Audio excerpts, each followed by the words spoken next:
Flaming lips. More like flaming lit.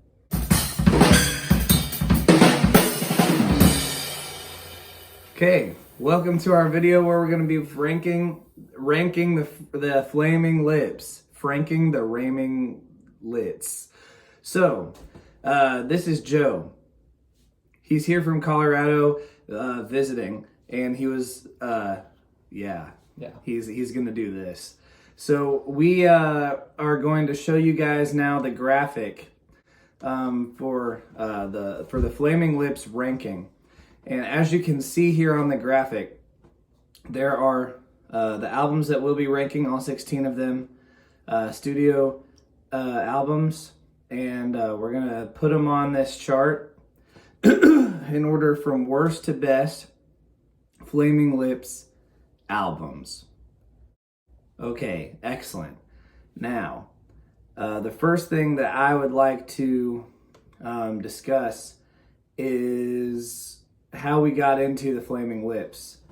And so, Joe, since most of the time whenever we do ranking videos, I always go first on how I got into the band, I decided this time I would go first again. So, I guess my first exposure, just kidding. Jeez. Go ahead, you go first.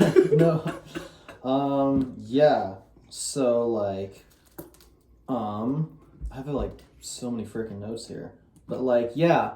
So I actually got into the Flaming Lips with Tyler. It was me and Tyler and our friend Daniel, and we were at the Vintage Stock in Joplin, Missouri. And there's two Vintage Stocks, but we were at the big one because there's one is big, one was really small.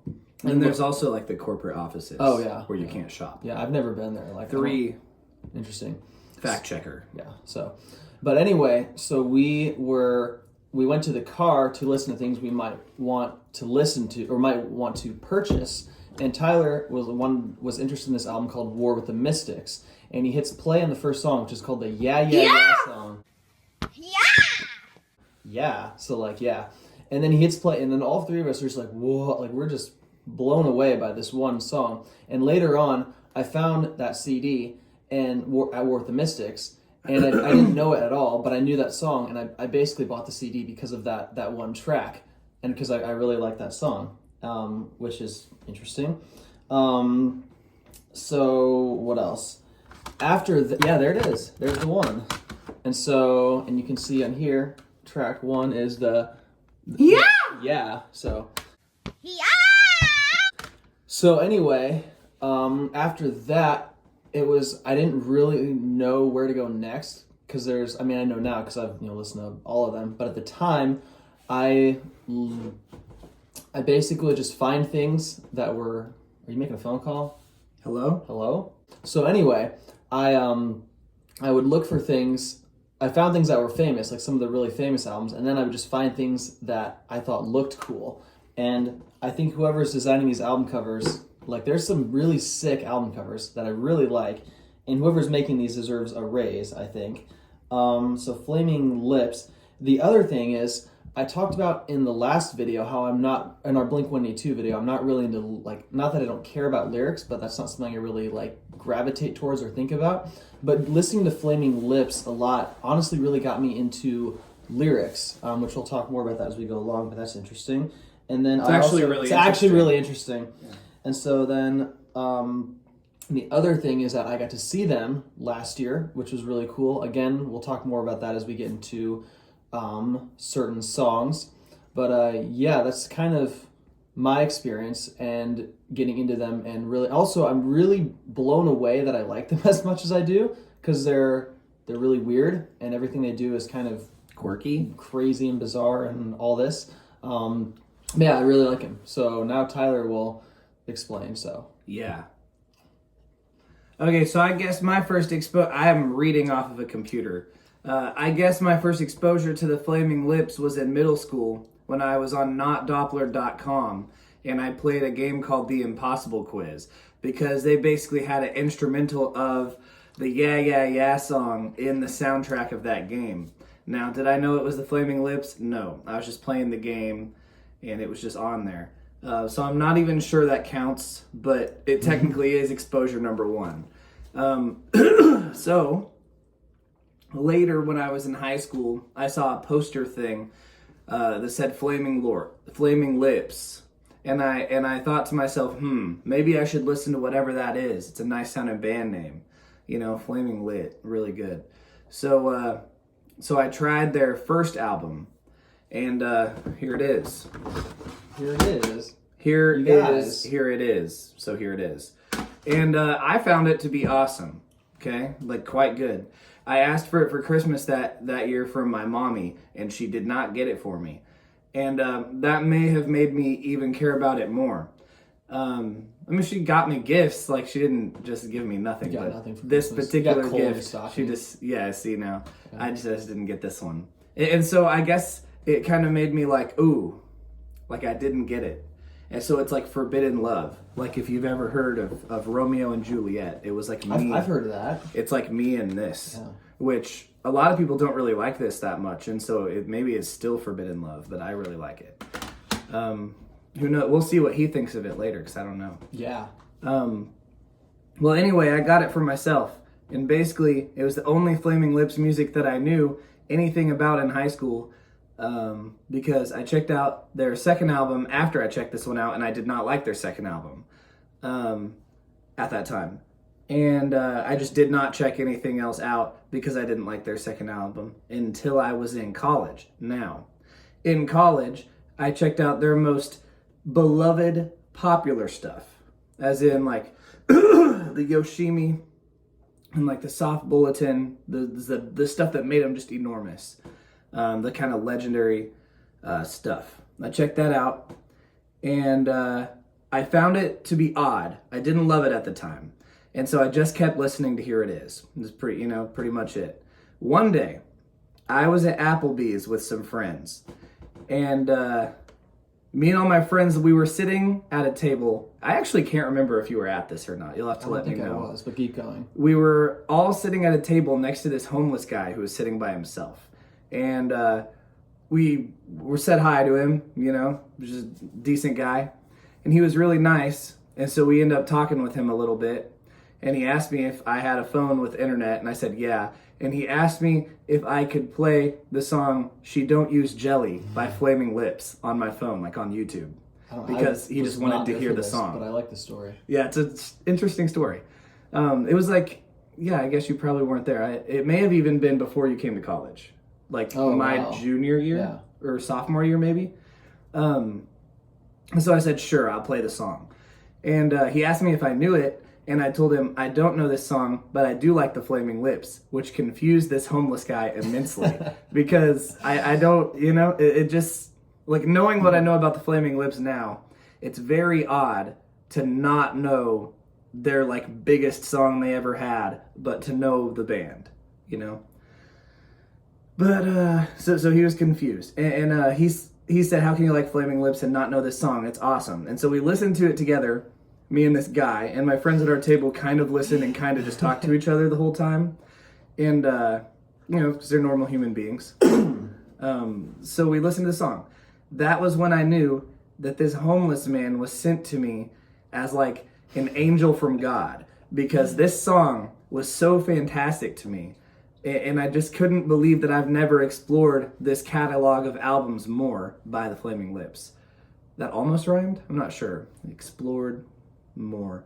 But anyway, that was a massive push for me to check out a lot more of their stuff. And now I love this band. And so that's some of my kind of earlier history with the band. And after that, it was just like a deep dive, for years.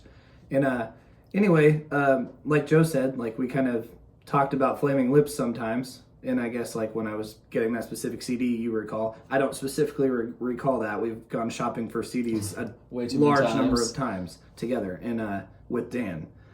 And but yeah, I think it's time to get into our rankings of these discs.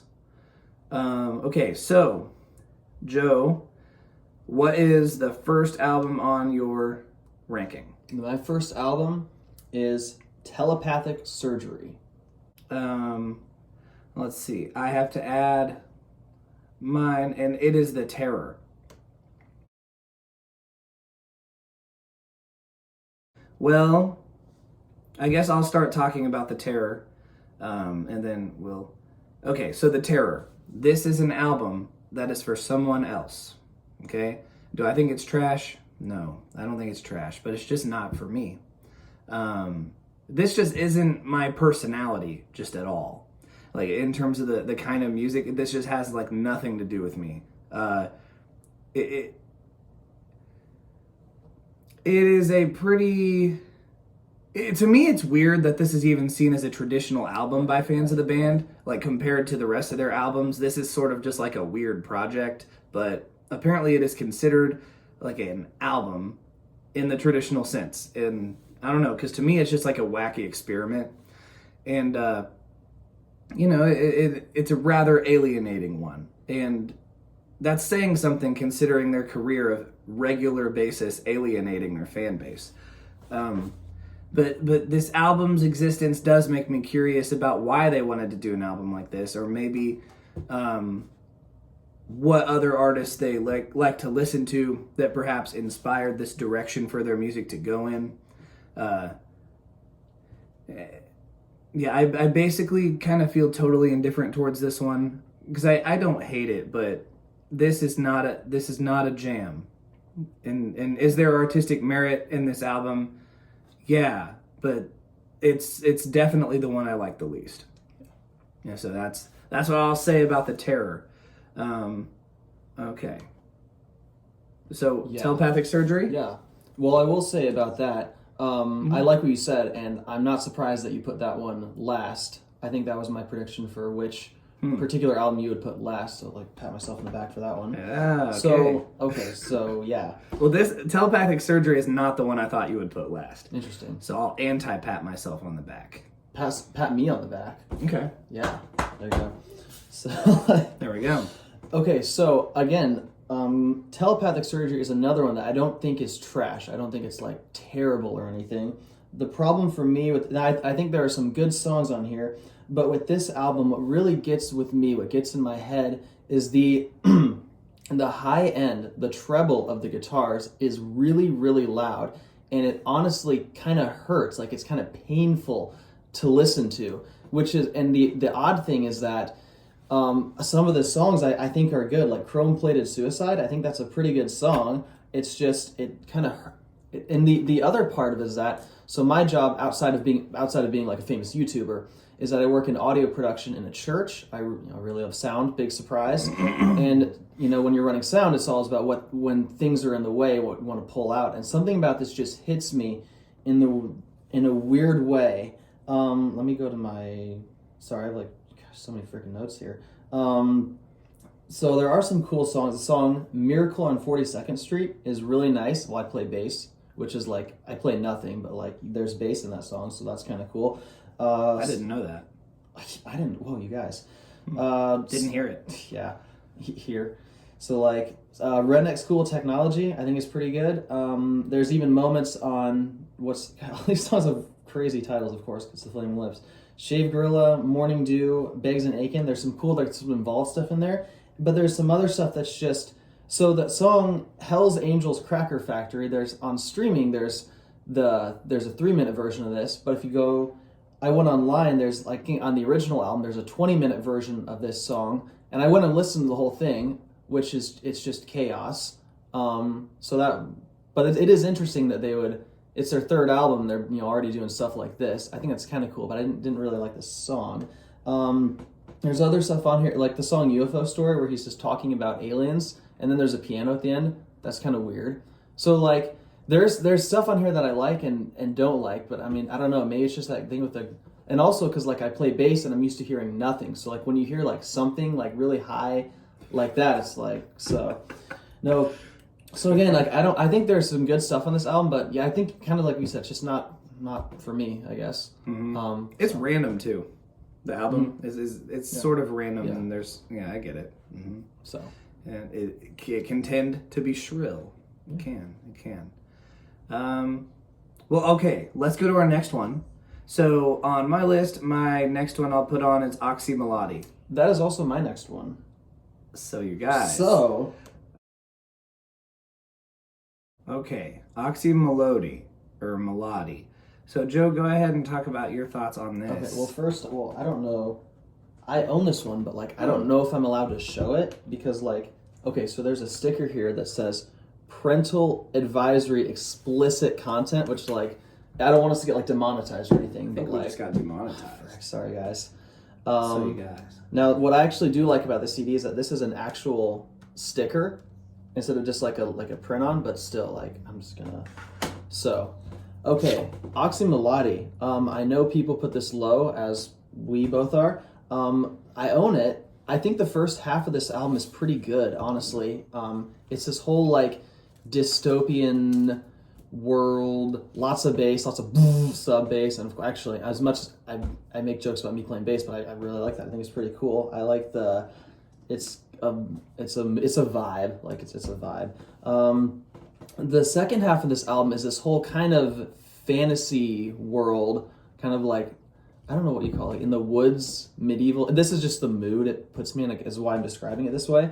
And some of that I don't like as much. It's kind of weird because it's a combination of like, because Flaming Lips are really weird just by nature in general. They're crazy. I don't know how many times I'm gonna say the word weird in this video, but like it sounds like they're almost like trying too hard, like they're doing. Hey, fellow kids. How do you do, fellow kids? But also, some of it's also like it's just kind of boring. Like they're not even doing much. There's some of it sounds like The Knife in a weird way, which is cool because that's a band that I really like, electronics, and especially the percussive nature of some of these. But so I guess part of it is like there's other albums that have things that I don't like on them, but they're at least, I guess they're actually really interesting things to like think about or kind of just dwell on or kind of, you know, keep in mind. But some of this, I don't know, it's just kind of like and so let me see exactly where I said it's that. Is it track 6 or 7? I think is where it kind of starts to go down, I guess, downhill for me. I guess if we want to split the albums in half like I've been doing. A-side, B-side. Yeah, shout out to vinyl discs. Like if you have this on vinyl, yeah. So like, and yeah, I don't know. I don't have that much to say. So I think Tyler will also speak next because he also has this album in this particular placement. Yeah, I'll speak additionally to you next. So approximately my thoughts are the craft of sound here is worth something to me. I will say that there are a lot of really cool sort of electronic things that they're doing here. And is it experimental? Definitely. So it's not necessarily boring, but I do think compositionally it's boring. Yeah, Sound-wise, there's a lot of nice sounds. And you mentioned percussive things that are, you know, heavier on the percussion, and that's quite good as well. And yeah, it's certainly kind of a lot of like electronic and like sub bass. But yeah, I would say a lot of the compositions are rather empty. And in general, this album is not very rewarding. It also, I kind of already talked about the Terror being just like not my personality at all. I'll say that about this one too. Even though the sound of this one is there's a lot of sounds here that I would say kind of fit my personality a bit more. This album is very negative in terms of mood and like lyrics and that sort of thing. And it just is not that much of like a jam. I mean, this album essentially is a bunch of sounds that are interesting, but the compositions don't interest me very much at all. And some of the ideas come across as, you know, kind of well conceived, but a lot of the ideas kind of feel like random and kind of thrown together, and they just kind of called it an album. It's a messy one, basically. And I would say that this album is truly a testament to just how weird the band is, and they really just they're not super concerned with selling their albums, which I'm cool with. You know, this is just not one that I tend to listen to at all, pretty much. But I will say my sincerest hope is, and it's been true through their career, and I hope it continues for however long they choose to have a career into the future. My sincerest hope for the Lips is that they will always just be themselves. And if that means that there's going to be duds along the way, that is all right with me. You know, because in terms of, I guess generally my thoughts on the discography is that there's some duds. But there are a whole lot of great albums as well. And so, Flaming Lips. Yeah. Okay, let's talk about our next album on the list. For me, it is King's Mouth. What is it for you?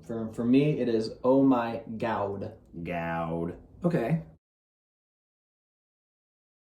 Okay. So you have said Oh My Gowd, and I will say King's Mouth. I had said that. I will go ahead and begin to speak about my thoughts regarding King's Mouth.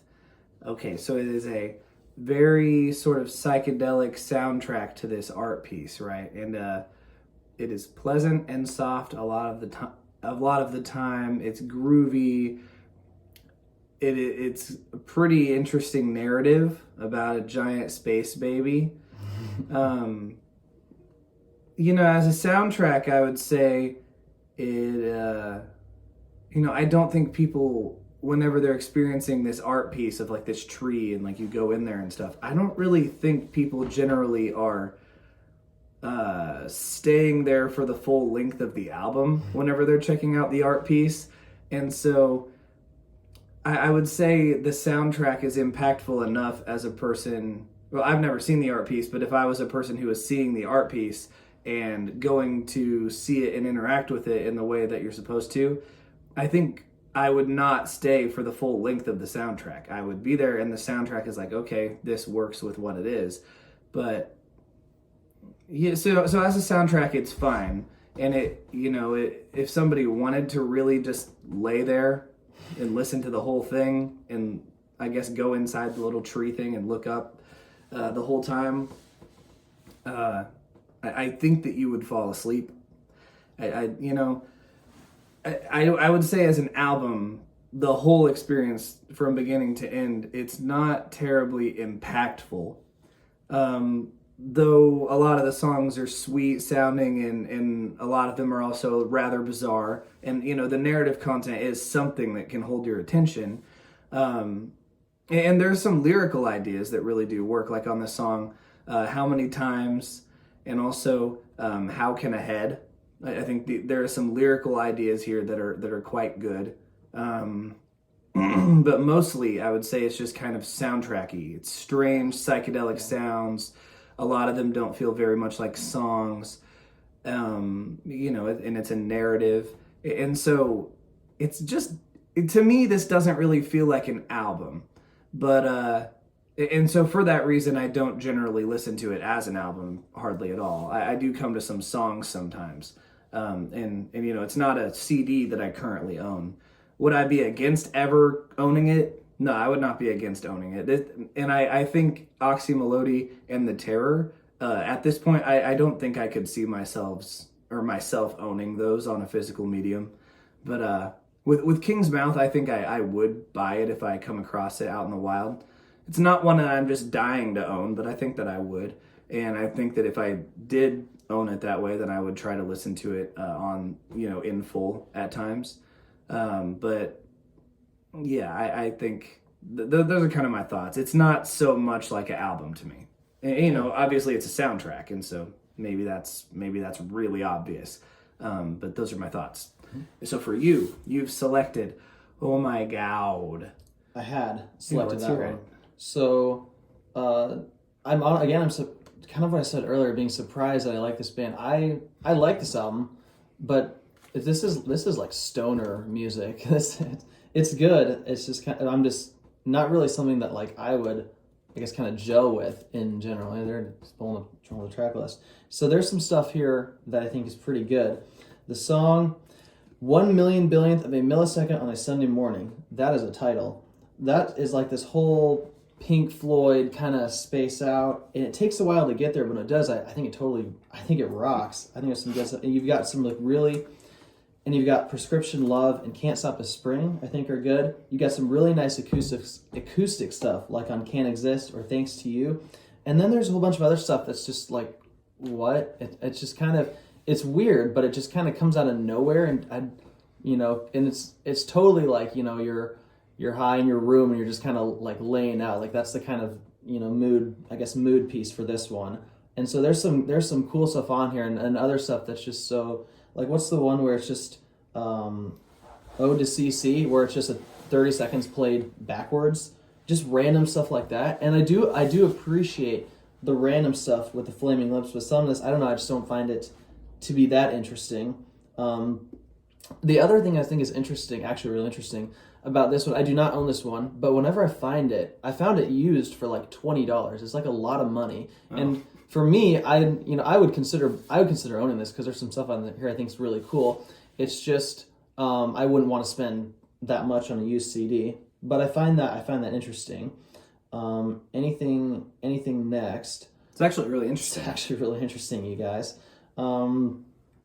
Yeah, I think that kind of covers it. Not bad. I like it, but there's just not worth, I guess, in terms of how much I'd be willing to pay for it, not worth that price. But maybe I'll find it for or I'll just get like really rich, like hashtag big YouTube money. Mm-hmm. Okay, your turn. Yeah, I like a lot of the things that you said, of course, and I think that album, the Oh My God album, it requires more patience than some of them, because I would say the main reason why, and I'll talk more about this album a little bit later on. It's not genius yet. It's really early in their primitive kind of thing. It is. It's more primitive. It feels more like they're playing around, and a lot of the ideas are not so well conceived yet. And so I think that they're kind of getting there on Oh My God. But yeah, like I said, I'll talk about it a bit more later. So a lot of the things that you're saying, they make sense to me from that kind of angle. Okay, let's see. My next one after King's Mouth is Zyreka. How about you, Joe? My next album, so I have to say this really menacingly, The Terror. Bro, the way that you just said The Terror, literally, I am just absolutely mortified. that just shook me to my core. I am just absolutely undone. Also, I just noticed Tyler's note. I didn't see where you put it at all, but I saw OMG, exclamation point, exclamation point, which I thought was funny. Yeah, it's shorthand on my notes, I guess. So, again, I didn't see where it was. I just saw OMG. Exclamation. Okay, yeah. F's in the chat. Let's go. Amen. So you should talk about The Terror, since we've already spoken about it. So I do, here's my bag. I do own this one, and I'd like to point out on this album cover, now it's not explicit, thankfully, so like it's family friendly, but this album, apparently the album cover is a man right before right as an explosion goes off, and he's like getting fried up in this thing. Now, Call of Duty Nuketown. Yeah. So with The Terror, Indiana Jones. Bro, where's the fridge? So keep losing my train of thought. So with this album, with this meme, I totally get why Tyler is not as interested in this one. It makes sense. For me, I like this one, but I'm either in the mood for it or I'm not, because it's such a, it's in a way, I keep talking about the meme weird. I think this is the weirdest Flaming Lips album. And Tyler even mentioned earlier, he made a good point. He said how this is almost like not even an album in a traditional sense, in that sense. So with this one, the way I have to listen to this is, if we remember in our Radiohead video, I talked about how in the album Moon-Shaped Pool, I really, really like that album, but I can't just like listen to it whenever. I have to put the CD in, turn off all the lights, and just sit there. And then it's like really great, but it's like you kind of have to, it's like the space for me, I guess. This one's the same way. I have to just sit down and like listen to it and like take it in, which sounds like is like strange. And again, I have to be like, in the mood for it. It's weird because it's like there aren't like particular songs on here I go to. It's more of like I have to listen to it as like the whole thing, because it's it's structured. It's meant to be this whole one, even though it is different tracks. It's like this one artistic piece. So the CD is on different tracks? The CD is in different tracks. But it's also weird because on Spotify they have all the tracks there, but then they have one track that's just, I wonder if they have on Apple Music. Yeah, it's like that. Yeah, they have The Terror full album, and it's like the whole thing's just an hour long, which weird because they already have all the tracks there, so like why'd they double the size of their album anyway? Flaming Lips thing to do. Yeah. So, but it's weird because it's like, it's kind of a good bad, because it's like there's no like, if you're not really interested in specific songs, but you do listen to like the whole thing, but there's, I guess the one I probably like some of the most is Try to Explain. It almost has that like uplifted kind of almost hopeful, but this thing is bleak and mechanical and very desolate. And I like that it's sad. We'll get into how much I like the sad music, and it's kind of cool. It's kind of just, I don't know how to describe what I like about it. It just puts me in this like headspace. But that's the other thing is like there are sad Flaming Lips albums that we'll get to that I think are also just really, really, really fun. And this is not a very fun album at all. So when I want to listen to something sad, I'm going to listen to some of these other albums I'll put higher on the list. But that's basically it for me for the Terror. Well, on the Apple Music, all the individual tracks, they're called individual shuffle ready version, which I think is very. I see that. It's funny. Which, why would you shuffle this album? Because like you're supposed to hear the whole all the way. Anyway, I think it's kind of hilariously self-aware. You know, it's saying like we think this is stupid, but we know it's what people want. Yeah. But yeah, so interesting thoughts on the Terror. Yeah, I was interested to see how high it would go on your list. And also, it's interesting that you have to force yourself to pay attention to it by turning off all the lights and doing nothing. But when I do, it's great. That's but it's cool, like I'm not going to listen to this while driving. One time I tried to listen to Moonshaped Pool. I'd like driving to work. I'm like, I'm just not into this because it's like it's interesting. You have to.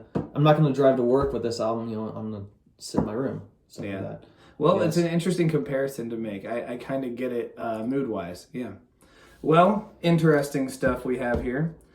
Okay, so what did I put on my list? Zyrika? Right there, Zyrika. Okay. Get out your CD players. Whoa, okay, yeah.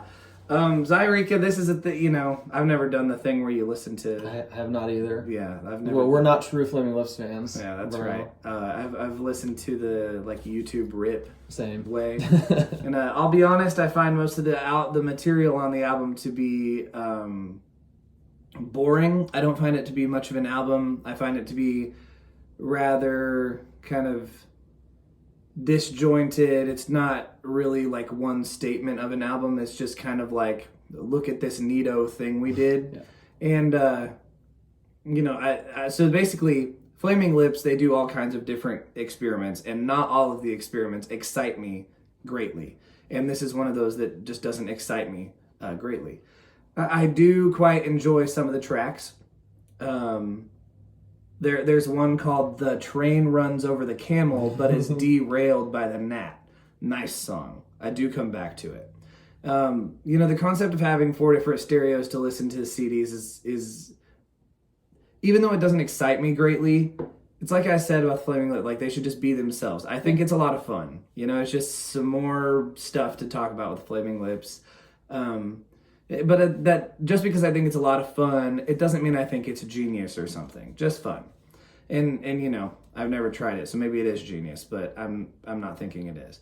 I find much of the material here on this album to be sort of meandering and unmemorable. There is a song called How Will We Know? Futuristic Crescendo I think that track's quite good.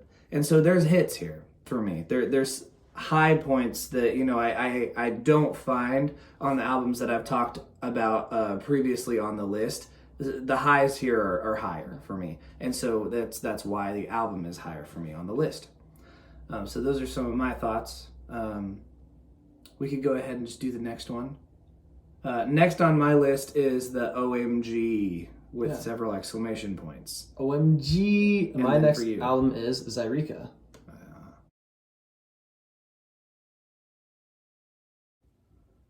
Well, Joe, since I've just spoken about Zyrika, why don't you talk about Zyrika almost as like a response to the stuff that I just said? Yeah, like a call and response. Yeah, makes sense. So, Zyrika, I have also not done this with the 4 CD players. The funny part is, so with my work at the large church that I work at, I've found different CD players and Blu-ray players in the church in my kind of areas I work in that no one uses, and so I just take them. I really like audio and electronics, and I will take these things and take them apart and do it. And I have so many just CD and Blu-ray players in my apartment where I live. And the problem is I have 2 sets of speakers, and the one set of speakers you can play. There's 2 RCA inputs, so I could play 2 CD players. If I had a copy of Zyrika, I could plug 2 CD players into that one. And my big speakers in my other room, I think, can only play one input at a time, which means if I were to partake in this experiment, I would have to find another set of speakers or find another way to play multiple sources on my big speakers.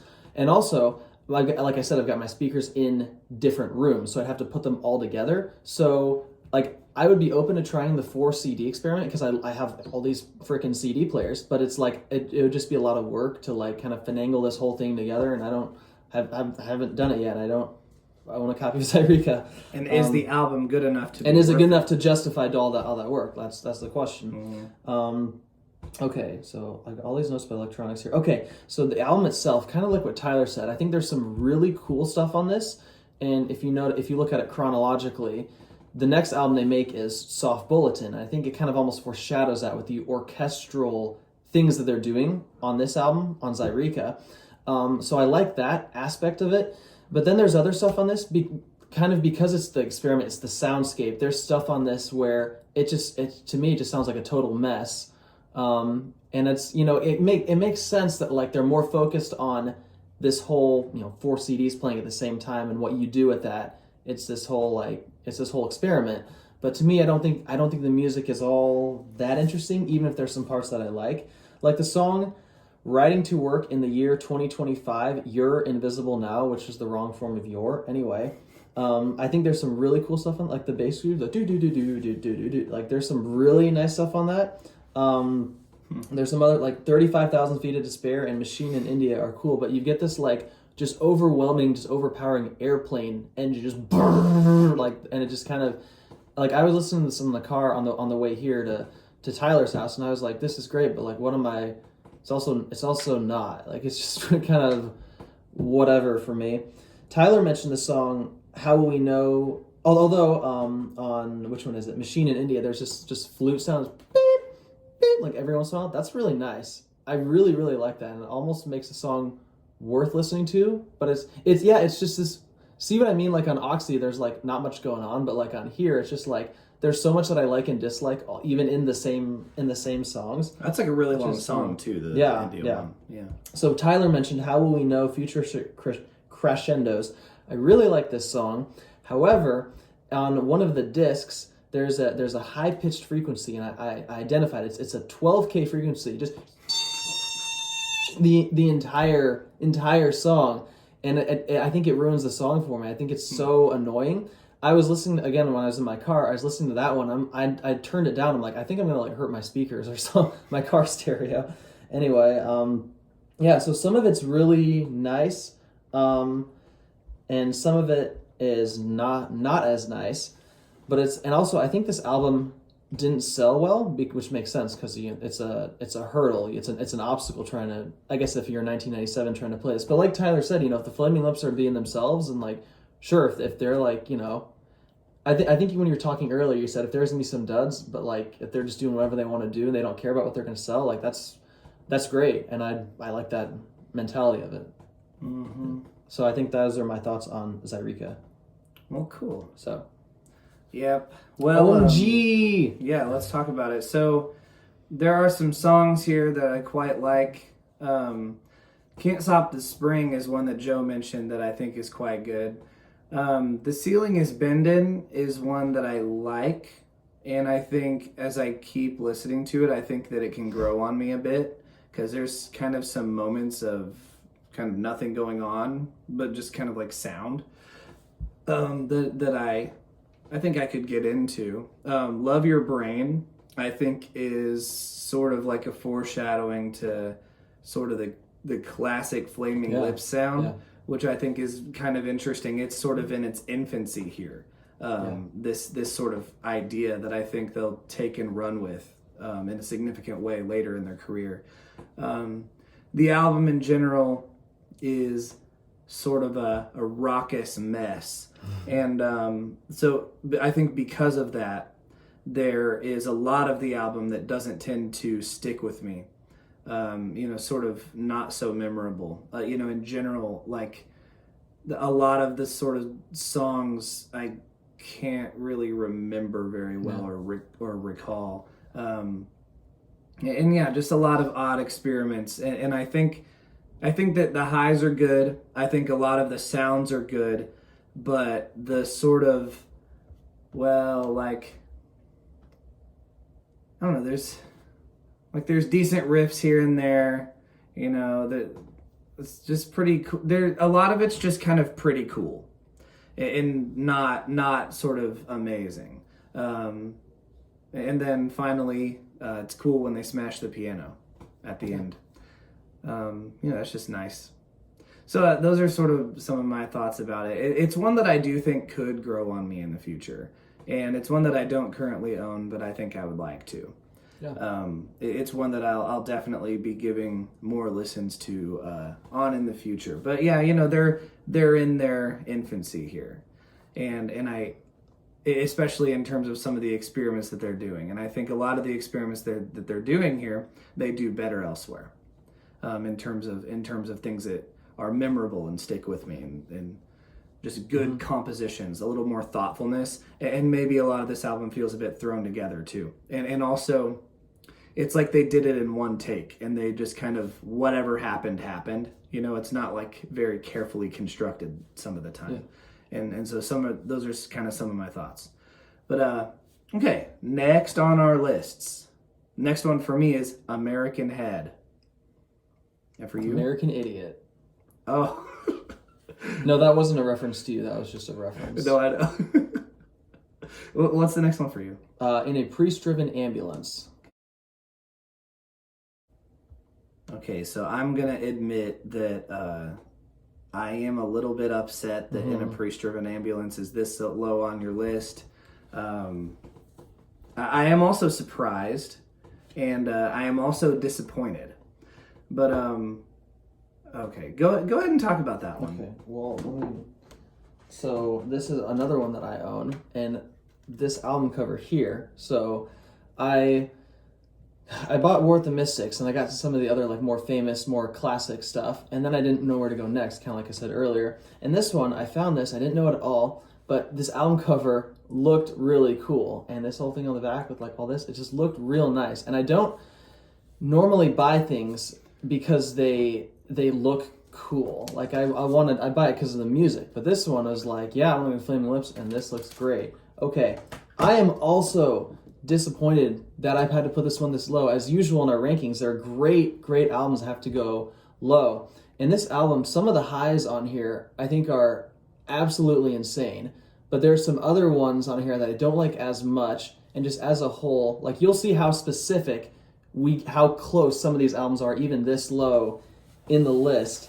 So the first three songs on this album, Shine On, Unconsciously Screaming, and Raining Babies, I think might be three of their best songs, especially Unconsciously Screaming. It's just this wall of sound, and it reminds me of the album Dirty by Sonic Youth. You're just like walls to walls of noise and feedback. The other thing I want to mention, and this might be a take, sometimes I don't think that Wayne Coyne is that good of a singer. He sounds like some of the other albums we'll get into, he sounds like he's straining, or he's just outside of his vocal range, but in some odd way, it works. And I think it's because you hear a lot of passion and humanity in his voice. He sounds real, and it's like, it sounds like he really cares what he's singing about. Some of the singing on this, I think, is not very good at all, even on these songs that I love, but I think it's great. It has this like punk energy, this mentality to it that I really, really love. Okay, so the song Take Meta Mars, which is, Meta, like Facebook. Shout out to Mark Zuckerberg. This one here it has this little like stomp rhythm, and I like the song, but I don't love it. Like, I don't think this album ever reaches those highs as it did on the first three. Then you have songs like Five Stop Mother Superior Rain, which that's a lit title anyway. What else we got on here? There You Are, and there was one other, Stand in Line, which are like, they're almost like folk songs in a way, and I think they're good. I just don't like them as much as as high as this first three. But then on the flip side, you have God Walks Among Us Now, which like Among Us, like sus. God Walks Among Us Now and Mountainside, which I think are almost like too staticky or too, but like it's on the other side of the spectrum. It's like too loud and noisy. But there is a moment on God Walks Among Us Now, where it's just him screaming at the end under this like fuzz. That's really, really cool. And then, of course, you have the closer, which I think I don't know how Flaming Lips fans feel about this one. What a Wonderful World, the Louis Armstrong cover, I honestly like. I think it's funny. I think it's a good way to end the album. But it's like, so this album has some really, really, really good stuff on it. And then others that I still like, but just don't like as much. And because all the albums are so close to me, or close to each other, because I like a lot of them, I had to put this one a lot lower. And it sucks, but like, you know, that's how it goes when we rank bands that I think are consistently good all the way through. And I know I mentioned like every song on here, but that's because I knew I'd kind of have to explain myself and kind of explain my thought process of the album as a whole. So, but yeah, I love it. I like this album a lot. So, and if you ever buy this because of the album cover, like, do it, because it's a good album anyway. So there are a lot of albums that are above this for you. Very interesting. Yeah. I would not have predicted that. Yeah. I would have thought that was maybe one of your favorites. Well, I'm listening to the first two songs, and I'm like, is this like top? However, is this like one of my top 5? Is this one of my? And it's like it does then open well. Yeah. Like and also again, of course, I'm all about the first opening 2 tracks. First opening 3 tracks that were like so freaking good. But then it's just the rest of the album is still I think it's still good. It's just not as there. And maybe it's like maybe my expectations are just too high because those first 3 are the first 3. I don't know. I will say that Take Me to Mars, it's my least favorite on the album. Yeah. And it's track 4. Mm-hmm. And so I do think it's sort of a momentum killer in a way. Makes sense. Also, I heard something about that song, and I don't exactly know, but I guess it's sort of, like, it's not a cover song, but it is sort of, in like a very bizarre way that I don't remember, a cover of a Can song. I didn't know about that. Yeah, and I don't know how to explain it to you because I forgot what I heard, but that is a piece of information. If you know this, comment down below. Yeah, I need to look back into that. We'll talk about that later. But, well, so let's see. American Head, yeah? So this is an album, of course. I love it's their newer, oh, man. So this album is much more acoustic than other albums. Interesting choice, given kind of the things that they were doing right before it. Really a direction I didn't expect them to take. It's also quite psychedelic, you know, but acoustic and sort of softer and a bit more kind of intimate. A lot of the songs here, you know, tender and sweet, and he does a bit of reflection on his young life here, Mr. Coyne. And it's sort of innocent in a way sounding. There are songs that are really good, like Mother, I've Taken LSD, and You and Me Selling Weed. That song gets very interesting. There are some skippable tracks too, though. It's not the most consistent, but what I will say is that it is all like well conceived of and nice and feels thoughtful. You know, it feels like things are kind of in their right place, like they did more than one take. You know, it feels like they kind of really tried to capture the right performance, and it feels much more intentionally done than the albums that we've discussed previously, or I've discussed previously on my list specifically, I guess. I mean, and so those are kind of just some of my thoughts about American Head. But yeah, you know, it's their most recent one, and you know, I think that I'm excited for what they tend to or will do in the future, because it is very much a surprise that they went acoustic direction. You know, what the heck will they do next? You know, you guys. Yeah, they've got sort of an odd turn. But let's go ahead and do our next album. My next one is Embryonic. Joe? My next one is Hit to Death in the Future Head. Okay, Hit to Death in the Future Head. Well, Head. I'll go ahead and talk about Embryonic. Something I think is kind of interesting is that sort of lately on our rankings, you know, the American Head and A Priest-Driven Ambulance, Embryonic, and Hit to Death, they're all albums that are sort of brand new to the list. Like before that, we were doing a lot of repeats, but all four of these albums are just all over, brand new. So it's kind of spontaneous and random feeling at this point. And also you got American Head, which is recent, and then like Priest Through Nameless, which is like old. Sure. They're all over the place now. Which I guess whenever you're ranking a discography with 16 albums in it, this tends to happen maybe more than bands that we've done in the past. And also, I would say Flaming Lips is a band where some people just like one era of their stuff more than the other eras. And so it makes sense that different people's rankings would just be totally different from each other.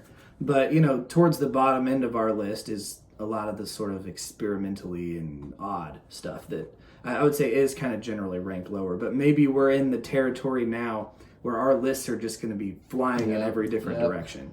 And so, but I'll go ahead and discuss my thoughts on Embryonic. It is a very odd, as well as a way too long album-ish experience. Mostly of non-songs, though there are some fantastic songs here. It is psychedelic and jam-oriented, and it is all about kind of being in the room at the time of the creation, which is a thing that I do appreciate about a lot of other albums. You know, like you could just kind of, it feels when you listen to this album, this double album, that it feels like you're sitting in the room while all the magic is happening. And there is a lot of magic here. There's a lot that grabs the listener. And there's a lot to just sort of like kind of daze off into, and then sometimes there's a lot to jam to. And so it is a double album, and I think naturally it turns into kind of a passive listen because it's just so much music, which that's not generally something that I find terribly interesting, passively listening to music. But I do find myself very attracted to the sound of this album and just sort of sitting in the magic of it, of its creation. Now there's times where I'll skip through certain things. To get to more like a song-oriented song, like Your Bats, or a song like See the Leaves, which is quite good. You know, those are some good ones. But you know, because it's more passive, it has to go pretty low on the list for me. Yeah. So from time to time, I'll come back and I'll check out what this album has to offer, because I think a lot of it is pretty successful. Yeah. Particularly, I think a lot of it is rather, you know, sort of magical.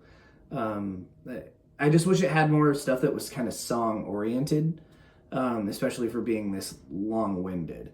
In a way, this album is just like a really cool, interesting document of a creative process in bloom. Like it kind of feels like, so there's a documentary about the Flaming Lips making the album Soft Bulletin, and I watched it on YouTube. That's like a documentary. Listening to Embryonic as an album-ish experience kind of sounds like you're listening to a documentary at the same time as an album, in an odd way, just because well, I don't know. I don't want to be too corny, but the album's called Embryonic. I mean, they're literally just like creating or like giving birth to this thing. I don't know. That's just the way it sounds. I think this is one of the, you know, we talk about some of Flaming Lips' more weird experiments, and I think Embryonic is a really good experiment, but it is an experiment. So, let's see. You have to discuss Hit to Death in the Future Had.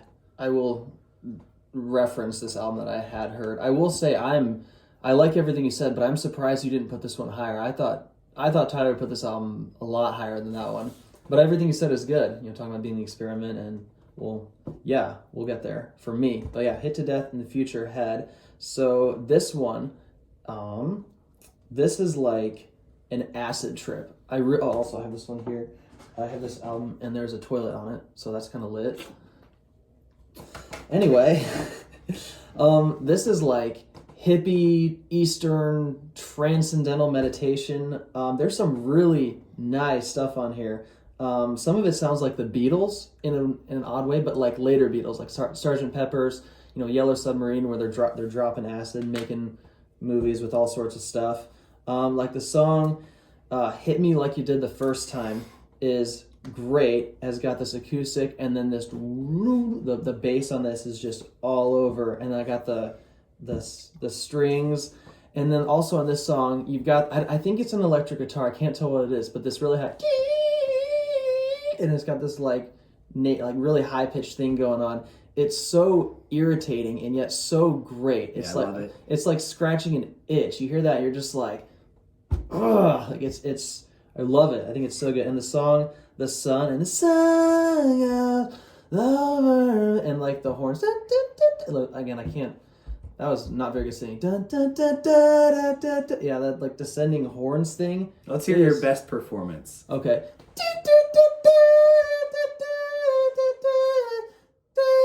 There we go. Flawless. Perfect. And so there's some nice. Now this album is another one where it gets into, well, I mean, it's not really another. It's kind of all of them. The really pretty stuff, and then the stuff that's noise. I feel like there's some contention here between like the, I guess the Beatles and sitar, like really nice stuff, and then like this all the noise. But I think for the most part it works. There's lots of layers here, lots to listen to. I never thought I would compare this to like Embryonic, but since you were just talking about it, there's a lot going on here. I think for the most part it's pretty good. I also like the final track, the final song, if you will, on this album is a 30-minute noise loop of just and that's it. And I obviously don't like that, but I almost think it's kind of funny because this is their major label debut with the Warner Brothers, and they're gonna do. You think on like on a major label as opposed to the indie label or whatever, they're gonna do stuff more accessible, but they're like, we're the Flaming Lips, and we're just gonna do 25 minutes of just noise loop, and it's so. While I still don't like that song, I kind of like that they added it, I guess. This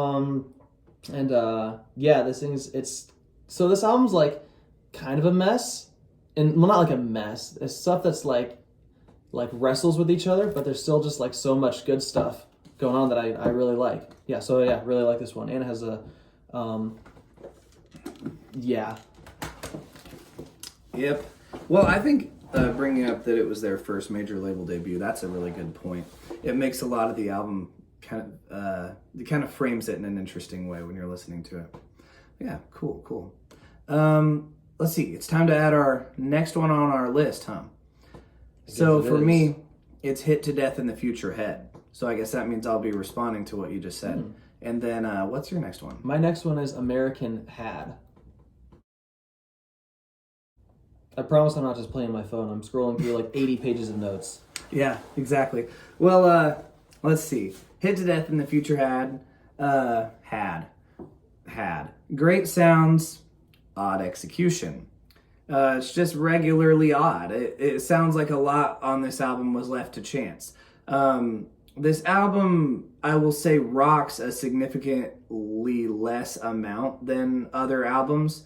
But when it does rock, it's more like reserved and controlled sounding, which is, it's not really allowed to rock, it feels like. It's always kind of on a leash. And I think because of that, a lot of the instrumental and vocal performances don't come off as terribly passionate. And so that is kind of like my major gripe to this album.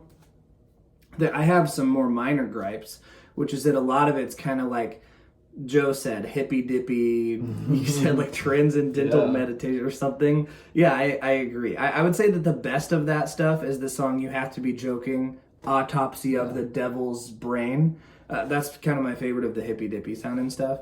And there are some quite good songs here, like Magician versus Headache, also the song Frogs. Such a great song. And, but a lot of it feels less passionate, kind of slacker, which that's something about the Flaming Lips that a lot of times I will tend to forgive is the slacker thing. Yeah. But on this one in particular, it's slacker in a way that I don't really like, which is just that it doesn't come across as all that passionate. Because like slacker rock that comes across as passionate, but like the performances aren't just nailing it, that's good. But this kind of not very passionate is not huge for me. But every song is basically good. A lot of it is fairly memorable, even though I find it to be less passionate. And also, a lot of the lyrics kind of feel a little bit less substantial to me. Like this album feels like it has a bit less to say than other albums in terms of just like a message. Like, I'm not really even super sure what it's about. It just kind of feels a little bit vapid in the lyrical content department. But it's by no means a bad album. It's just not my favorite that they've done. And so those are kind of some of my thoughts on that. And you know, like we said earlier, it being a major label debut, that kind of frames these things in a certain way, because obviously that is going through the band's mind when they're recording it. And so sometimes you can tell they're leaning into the fact that it's their major label debut, and sometimes you can tell that they're protesting against it. And I find that dynamic entertaining while listening through the album. I definitely do think about that when I do listen to it. It's an interesting bit of context that kind of puts things into perspective when you're listening to it. So I think that was a good thought that you shared earlier. Now, your next one you said is American Head. So go ahead. And talk about American Had. Show your copy of right after Hit in the Had. Right after I talk about Hit to Death in the Future Had, right after you had talked about what you had been talking about with Hit to Death in the Future Had, go ahead and talk about American Had that I had spoken of earlier. So this album, okay, so I do own this one. The exciting thing for me about getting into Flaming Lips, because I only really got into them recently, like 2020, 2021, and the exciting thing for me, I didn't just go out and buy this, but I was excited to see that there's a new one. Also, they're still like doing great. They're still killing it with these album covers. Like this guy with the sludge or whatever in his face, it's great. I saw this on a T-shirt once or something. It looked really cool. So American Had. This thing is really pretty and beautiful and gorgeous and got all these sparkling elements. You've got like Will You Return, Dinosaurs in the Mountain. What else? Really, like a whole album as well. I think is pretty nicely consistent. Movies on Quaaludes. The thing about this album is that this puts me to sleep. I like how hazy, and I like how it's the mood. It's a vibe. But like, yeah, I like how it puts you in that. But it's so like vibe. Yeah, vibe. Like American Had vibes. Mm-hmm. But like, it's really sleepy. It's like some people listen to that stupid Stick Season song. We listen to American Had. Yeah, that's true. Like I freaking hate Stick Season. I don't think I know it. Don't. Okay, cool. So anyway, I'll stick with American Had. And like you said, Mother, I've taken LSD, you know, and it's just whole. Now, also the other thing with the lyrics for me is like, I don't think it's like a concept, but it seems to be telling this very personal story. Where it's like, you know, Mother, I'm in the ambulance, or Mother, I have died, or, you know, all this stuff. And I like that it's personal, but for me, some of these albums we'll get to, I like that the lyrics are kind of these more grand themes, or kind of as they're much bigger as a whole when they get bigger in scope. Also, the last song on this is called My Religion Is You, which is a very Flaming Lips thing to say. And I don't remember where I read it, but I heard somewhere that one interpretation of the song, Do You Realize, is that, and when they say you have the most beautiful face, it's almost like the way of, you know, Wayne Coyne, the Flaming Lips, thanking their fans, like, you know, thank you for being our fans.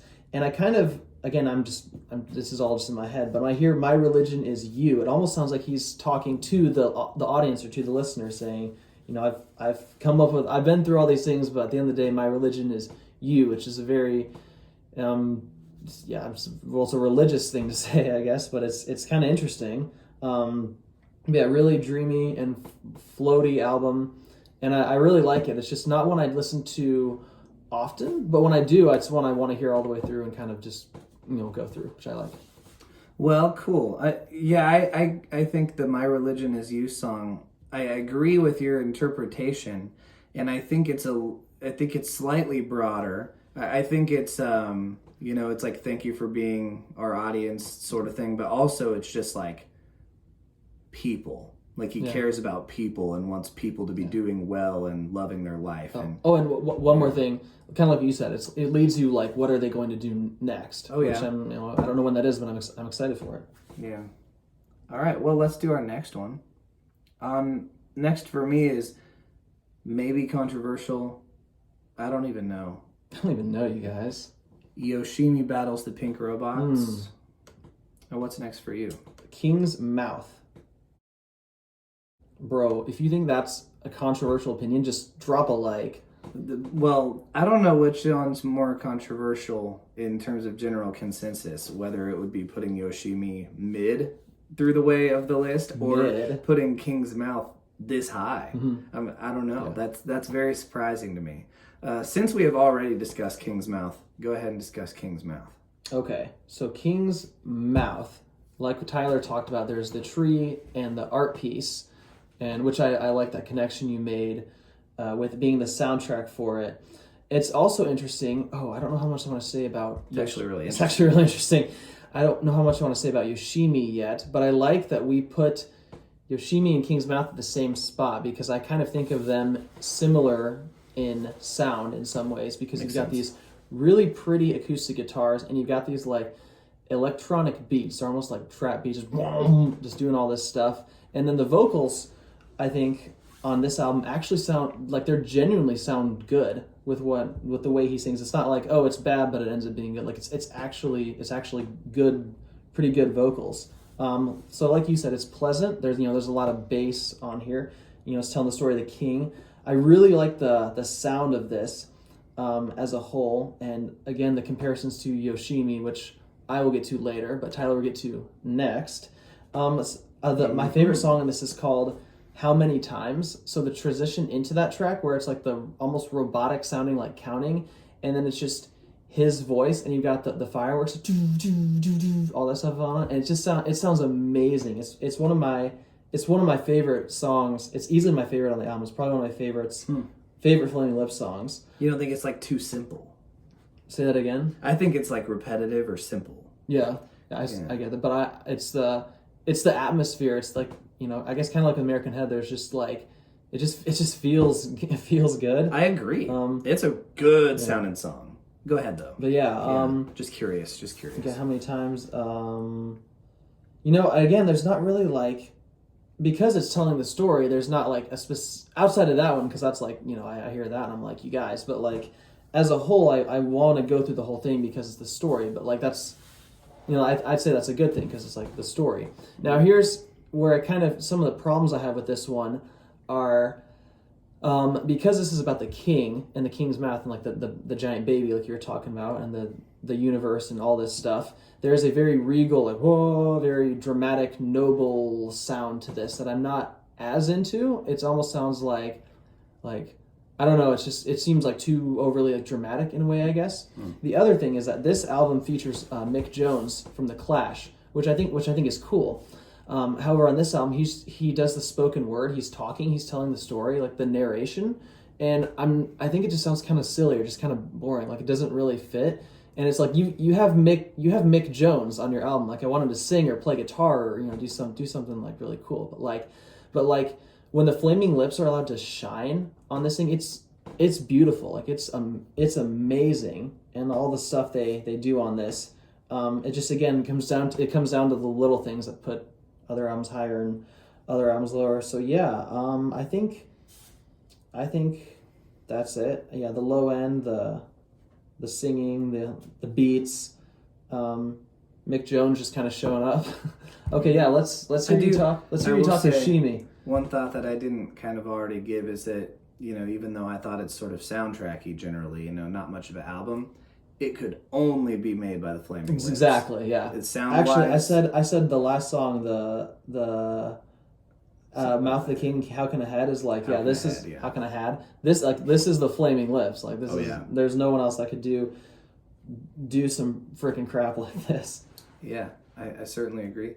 Well, Yoshimi battles the Pink Robots. This is a thematically cool album. I think it is vague on purpose, which I'm all right with. These songs are very sort of composed. very like intentional, and so you lose basically all of the unhinged quality of older stuff. There is an exception, which would be like Yoshimi Part 2, which apparently some people hate the sound of. I really enjoy it. It's a good one. But you know, so earlier I was just talking about how this album, you kind of lose all the unhinged stuff except for this song. But since there's no lyrics on this song, that means that this entire album is completely devoid of Wayne Coyne's unhinged singing. The whole album is. I think I miss that, the unhinged sort of thing. He just never really comes unglued. I never really think he comes across as just at the what do people just beside himself, you know. A lot of times I think that he has some passionate performances here, but he never just comes unglued. Never sounds terribly radical. And so, you know, I think a lot of the album is kind of down in the dumps a lot of the time. And so I think that the sound of the music matches that well. And I would say the entire album is all quite listenable, but it's only sort of occasionally that it really grabs you and says, you will listen to this. And I think that this album, one of the reasons that it's a classic, because that's one of the things that I was thinking about when I was listening to it again and again for this, is like, why is this album sort of like the legendary Flaming Lips just sent them absolutely over the top? Why is that? And I think that the main reason is that it has this really special quality of, it's just like a warm and comforting embrace, like a hug, in like a cold world. And people like that warm and fuzzy stuff, you know, and this album does that thing incredibly well. Like, I can think of very few other albums that do that anywhere near as good. And I would say that maybe that's especially true if you're like not a theist, which I am a theist. And so, you know, it doesn't really click to me. Like, I don't really relate to the hug that's being offered here. It's not something that I find to be terribly necessary in my life, but that's also not very important to me because I don't care about whether or not I relate to music. It's not something that really grabs me about music. It's not a quality that I tend to look for or care about. But I acknowledge completely that a lot of people really care about the quality of being able to relate to music. And I would say that a lot of people really do relate to this album in a powerful way that is very meaningful to them. And I think that those are some of the really good qualities about the album that contribute to the reasons why it is such a critically acclaimed classic. I'm using a lot of C's there. And a lot of the lyrics, man, they're just spectacular. Like, the song Do You Realize is completely iconic. One of the Flaming Lips' best songs. That song seriously affects people. And I will say those are sort of my thoughts on Yoshimi in general. Yeah, that's good. There we go. And while I put this album higher, I love everything you said about how you relate or don't relate to music, and how some people would hear just this. Not important to me. Yeah, it makes total sense. Mm-hmm. Yeah. But for people that it is important to them, and those people who do relate to this, it's the best thing in the whole world. Because this is just the warmest, the fuzziest, the most comforting, and it does it in a way that is never cheesy. It's just really like Wayne Coyne says, "Come here, just let me kiss you." That's just what it is. I want to be kissed by Wayne Coyne. I would get kissed by Wayne Coyne. Yeah. So okay, well, the next on our list, right? Next. So we can do, for me, the next on my list is Here It Is. Same. That's also my next. Bro, we're in consensus. So. Oh, also, I forgot to dislocate, but I have this colorful little thing with the stuff on it. So.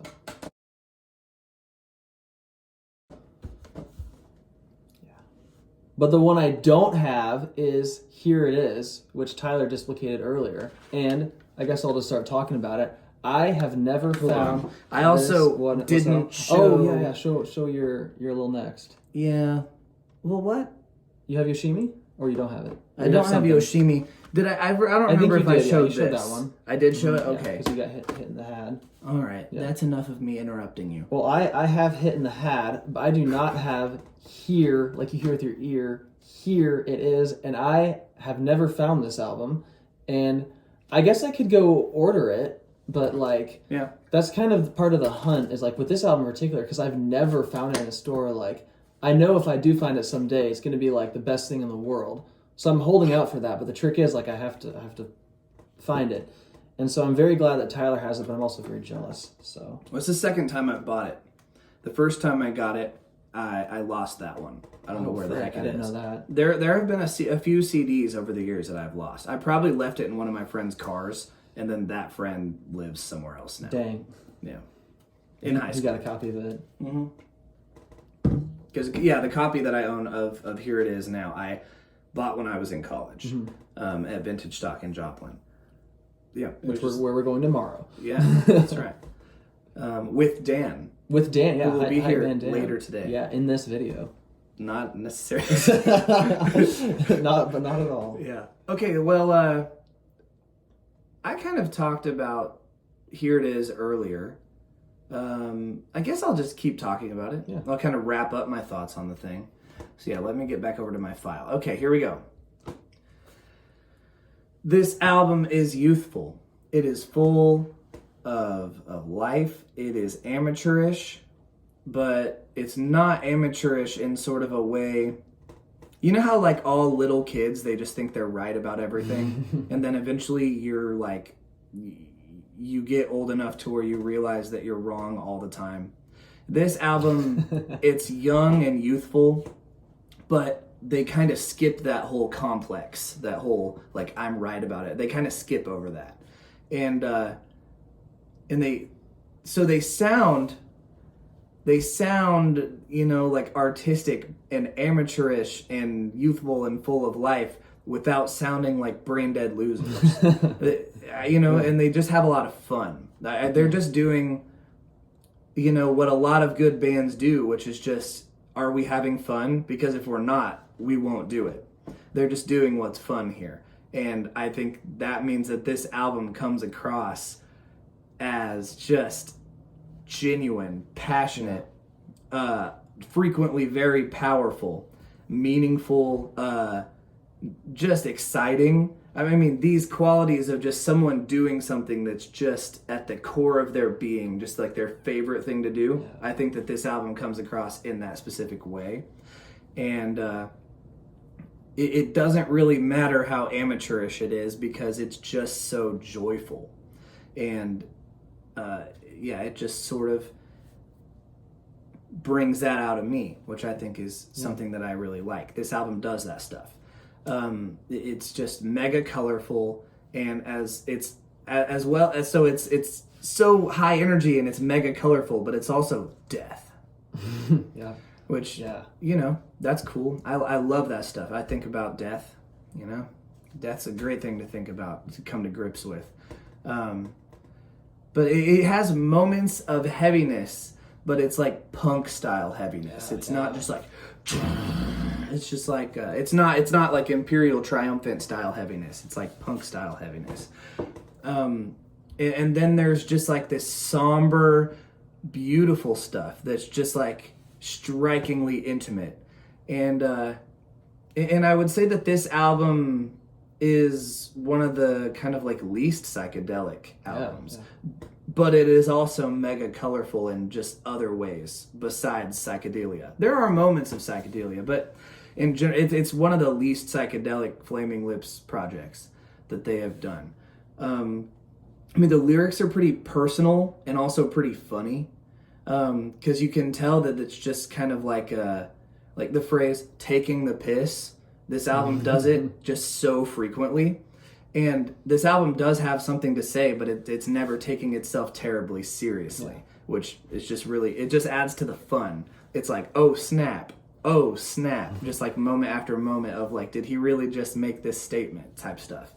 But yeah, it's just passionate, exciting listen. There's a lot on this album that comes across as experimental and like unexpected as you're listening through it. And I think that people should really give this one more credit. Like, people are going to criticize Wayne Coyne's singing, which you discussed earlier. Wayne Coyne's singing never bothers me. Yeah. Never. There's there's like no moments almost where Wayne Coyne's singing rubs me the wrong way at all. And you know that, so maybe I do you kind of agree with that statement? I do. Yeah. I think that's a perfect way of putting it. And when I say it's like, I think.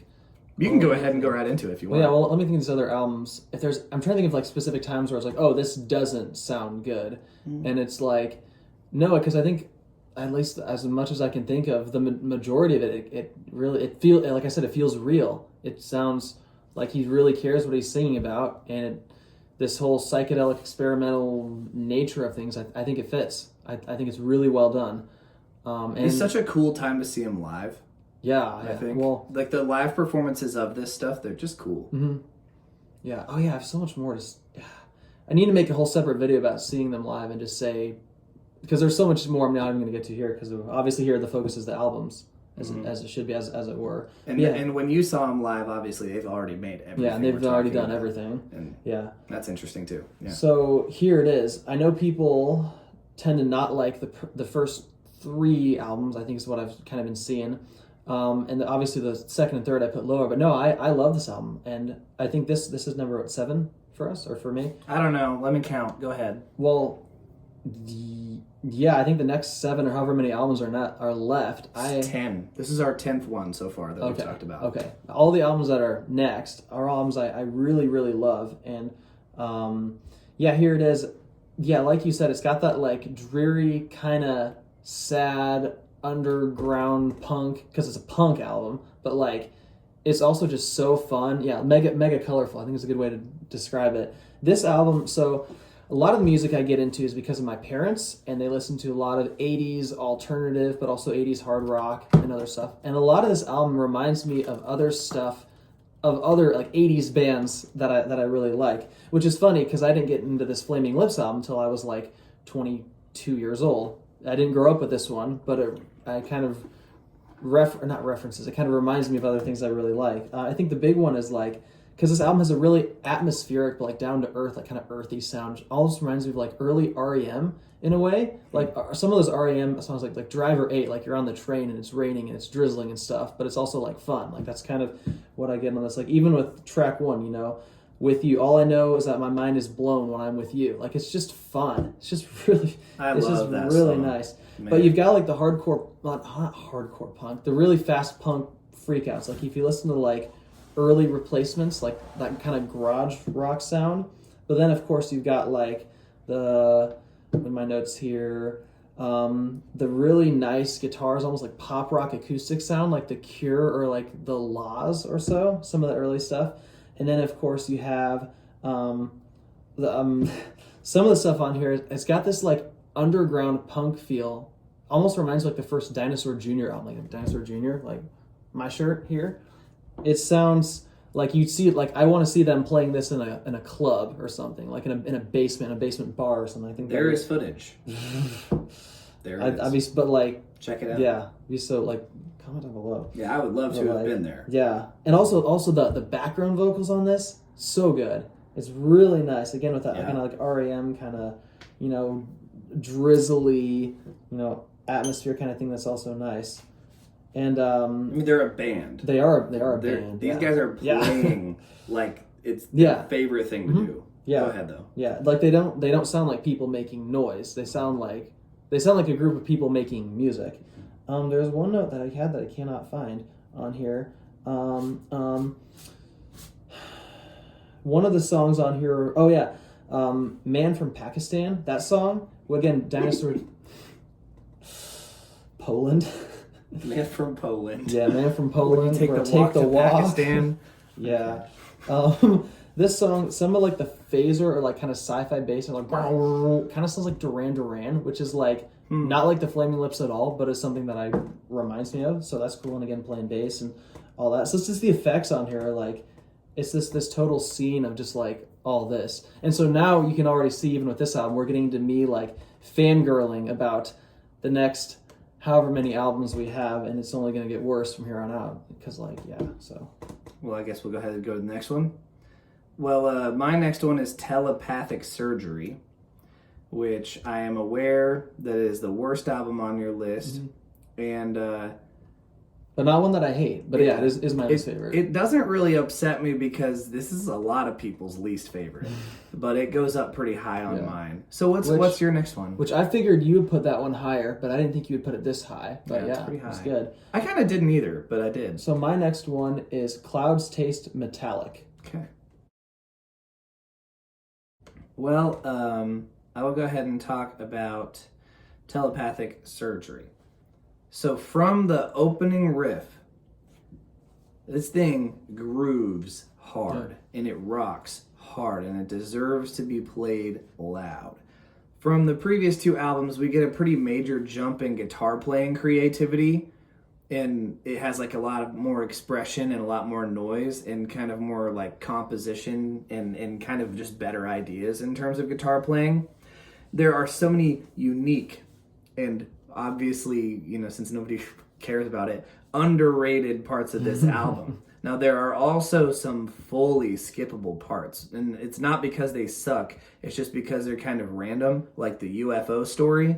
I just don't really care to ever hear that again, you know? It just doesn't mean anything to me. And it's not boring, it's just not music, it's a story. Lips fans, I really think, could be pretty cruel to this album. Quite unfairly, I would say. It's really good and really fun to play loud. Whenever you're kind of going through this track list, I mean, like, there's just so much incredible stuff. I mean, just, like, as I'm looking at the track list, it's like almost all of it I just think is really good, or is just like a really good experiment. And I guess one more thing that I will also say about this album is that it feels extremely different than Flaming Lips albums. It's like it almost feels like, to me, like it's completely separate from the discography. It's just a really sort of random one where it's just totally out there and doesn't sound like anything else that they've really done all that much. And so I think maybe that's one of the reasons why people don't really care about it very much, is because it's just so alien to Flaming Lips. But I really, and I do feel that it is alien to the Flaming Lips, but I like it so much. And whenever I was ranking the discography, I really didn't expect that I would rank it so high. But here it is. And I just freaking think that so much of it just kind of blows my mind, sort of thing. So that's kind of generally what I do have to say about that. Yeah. And I could just go through all the different songs, and like there's some sort of softer ones, and like there's the ones that go hard. Of course, you mentioned Miracle on 42nd Street earlier. Yeah, and Redneck. There's so much here that I love. This is such a good album. Do I own this one yet? Apparently I don't, but I should. I should own this one. But yeah, let's talk about your next one, which is Clouds Taste Metallic. Next. And I will say, from hearing you talk about this, makes me, I mean, doing this video makes me want to listen to all of them again, but I think the next one I'll want to listen, like revisit again, will be that one, because it's like, you know, yeah, if there's things I'm, you know, once I get past the whatever, you know, loud guitars and treble, if I can get past that, you know, it's like, because there's some good stuff on there. It's shrill. Yeah. I get that it's shrill, and I would say in general I'm into intense music just a bit more than you are in general. You know, just given the fact, like the shirt that I have on right now is a decent example of that. And it's not like you hate Imperial Triumphant. It's just not your cup of tea. Right. You know? But that stuff, I guess, just like bothers me a little bit less. And so it makes sense that like the shrillness is kind of putting people off. And maybe that's general. Maybe there's not a lot of Flaming Lips fans who are into metal, let's say. I'm not really sure. I mean, there's definitely plenty who are, probably, because Flaming Lips is a band that people who care about like interesting music are into. And sometimes people who care about interesting music are also into metal. Yeah. I'd put myself in that category. I wouldn't really call myself like a metalhead. I'd just put myself like in, I just love creative, cool music. And sometimes that is the metalest thing possible. But yeah, so I think that's, you know, it makes sense that it puts a lot of people off because it's just kind of shrill and kind of unrelenting, maybe more so than every other Flaming Lips album in this quality. But yeah, so go ahead and discuss Clouds Taste Metallic. Taste Metallic. So I'm going to find my freaking bag of crap here.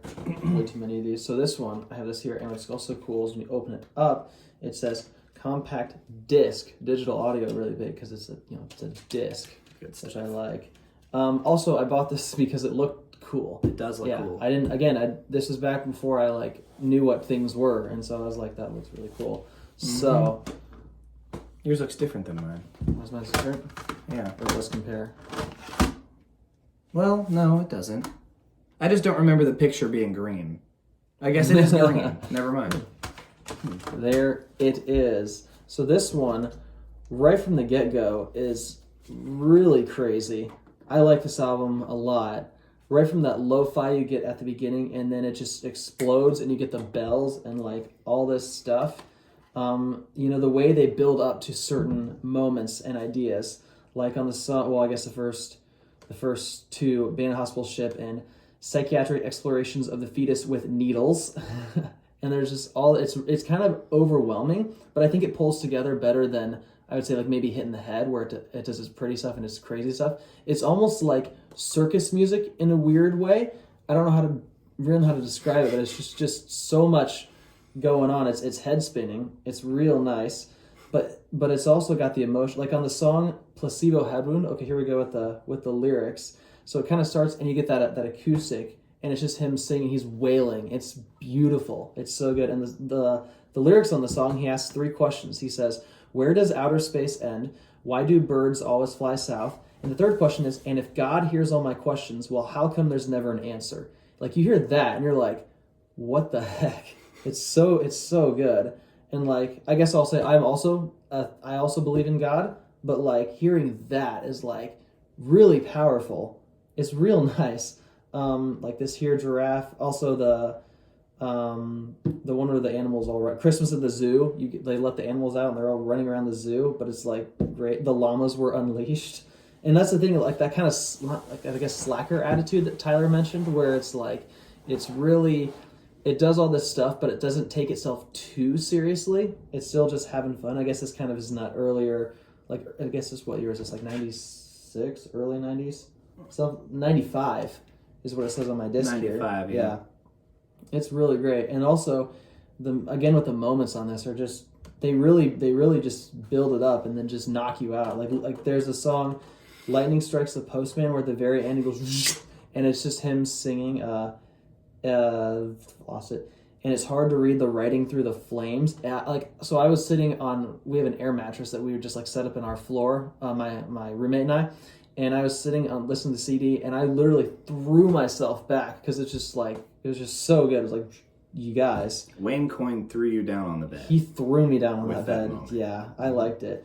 But yeah, you get like all these like lo-fi kind of elements and these like big smashing sounds, and it's a circus, but it's really great, and I love it. I really like it. Well, cool. Yeah, it's you know, you kind of described the circus thing, and I think that this album is kind of like one of the most positive sounding Flaming Lips albums they ever did. It's like more happy in general. But yeah, so okay, we'll go ahead and go to our next albums on the list. So for me, that is At War with the Mystics. My next album is Transmissions from the Satellite Heart. Also, I want to see what we all have left here. Interesting. Mm-hmm. So we got some albums on. There's only one album in common between the two of us that we have left, by the way, which I think is interesting, especially whenever you think about like the eras of the band. Like this you have there together is sort of an era, and then the things that I have here together is also sort of an era. And so that's kind of an interesting thing to observe. Maybe we have a tendency to like this sort of thing. Like my era of listening to Flaming Lips. Yeah, you're in your era. Yeah. But, okay, so I'll go ahead and talk about At War with the Mystics. Okay, here it is. Here it is. Yeah. Also, this fun sort of single, The Wand. It also has You Got to Hold On and Time Travel. Yes. Which is a strange thing, that song. But, it's fun to own. Okay, so my thoughts on this album. I'm going to scroll to it. Okay, here we go. So this album is one of the more direct albums in terms of a message that the Flaming Lips is trying to come across with. It's just like a mega quirky commentary on having and abusing power. Okay, so starting from the beginning, you have the Yeah, Yeah, Yeah song, which is just really good. Classic Flaming Lips humor sounds are... And they're doing that thing where they're using synth sounds that sound like boing, boing a lot. And it's just a lot of fun. But this song it's pretty like snarky and kind of sharp in terms of a lot of the things that they have to say. Just in general across the album. But yeah, I mean, the Yeah, Yeah, Yeah song, let's see. Because I was talking about my first interaction with Flaming Lips being the instrumental version of that song that is on the soundtrack of the Impossible Quiz on notdoppler.com, this game I played as a youth. And then like when I found out that it's like a real song with lyrics and stuff, it kind of sounds like, oh, holy cow, interesting. It just instantly reminded me of the Impossible Quiz in playing it. And so when I listen to it, I still do think of that game because it's quite a good game. Okay, track 2, you've got Free Radicals, which is just a totally different thing. It's basically like a Prince song, but with like a bunch of noise, which I really like Prince, and I really like noise. So it's really, really good.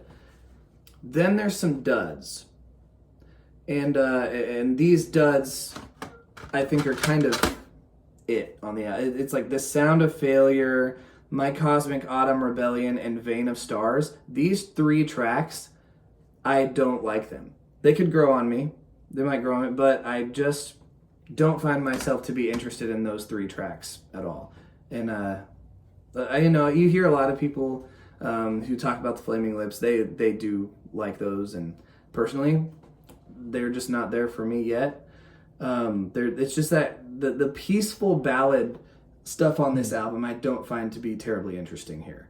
But it does get interesting again at The Wizard Turns On, ...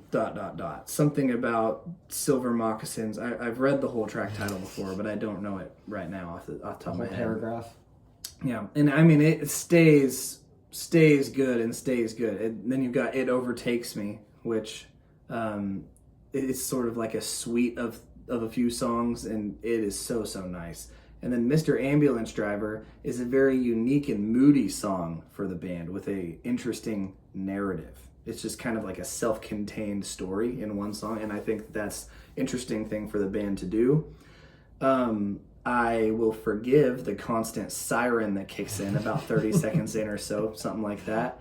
Does it really have to be there the whole song? Because personally, I wish that it was there for a little bit, and I get that it's supposed to be immersive, but it's a little bit of a gripe. I wish it wasn't there the whole time.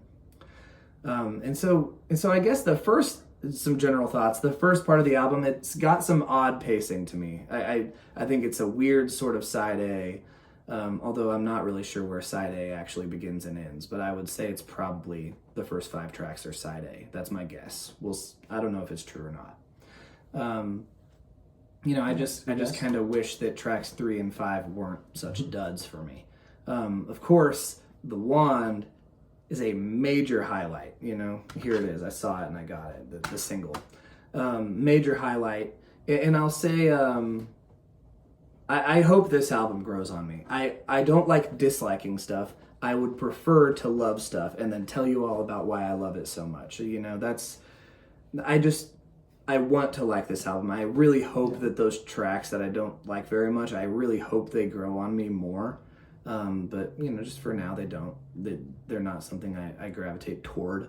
And I'm quite happy to keep listening to this truly great album for years to come, because I think that the Flaming Lips with this album, they're just on like a major creative bent here. I think there's just so much in this album that's just really, really unique and really cool.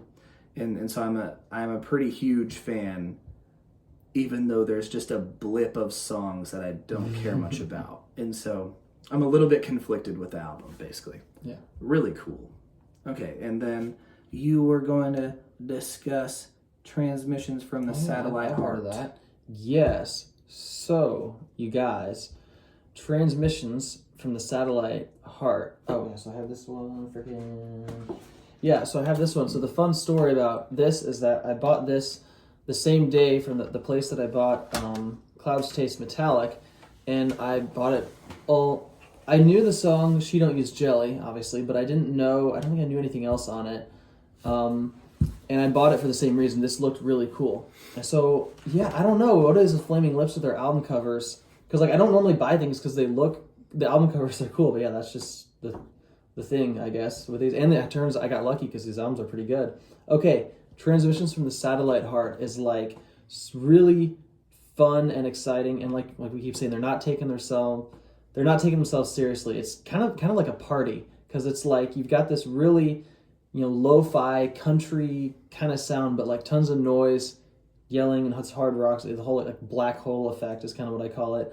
And what I really like, I would describe this album as like being really tasteful, because you've got this really cutesy little, you know, arpeggios on the guitar, and it's like, this shouldn't work, but it sounds amazing. It's the guitar tone you hear on this thing is like, it's so unreal. I love how stripped back and it's so colorful and tasteful, how present it is.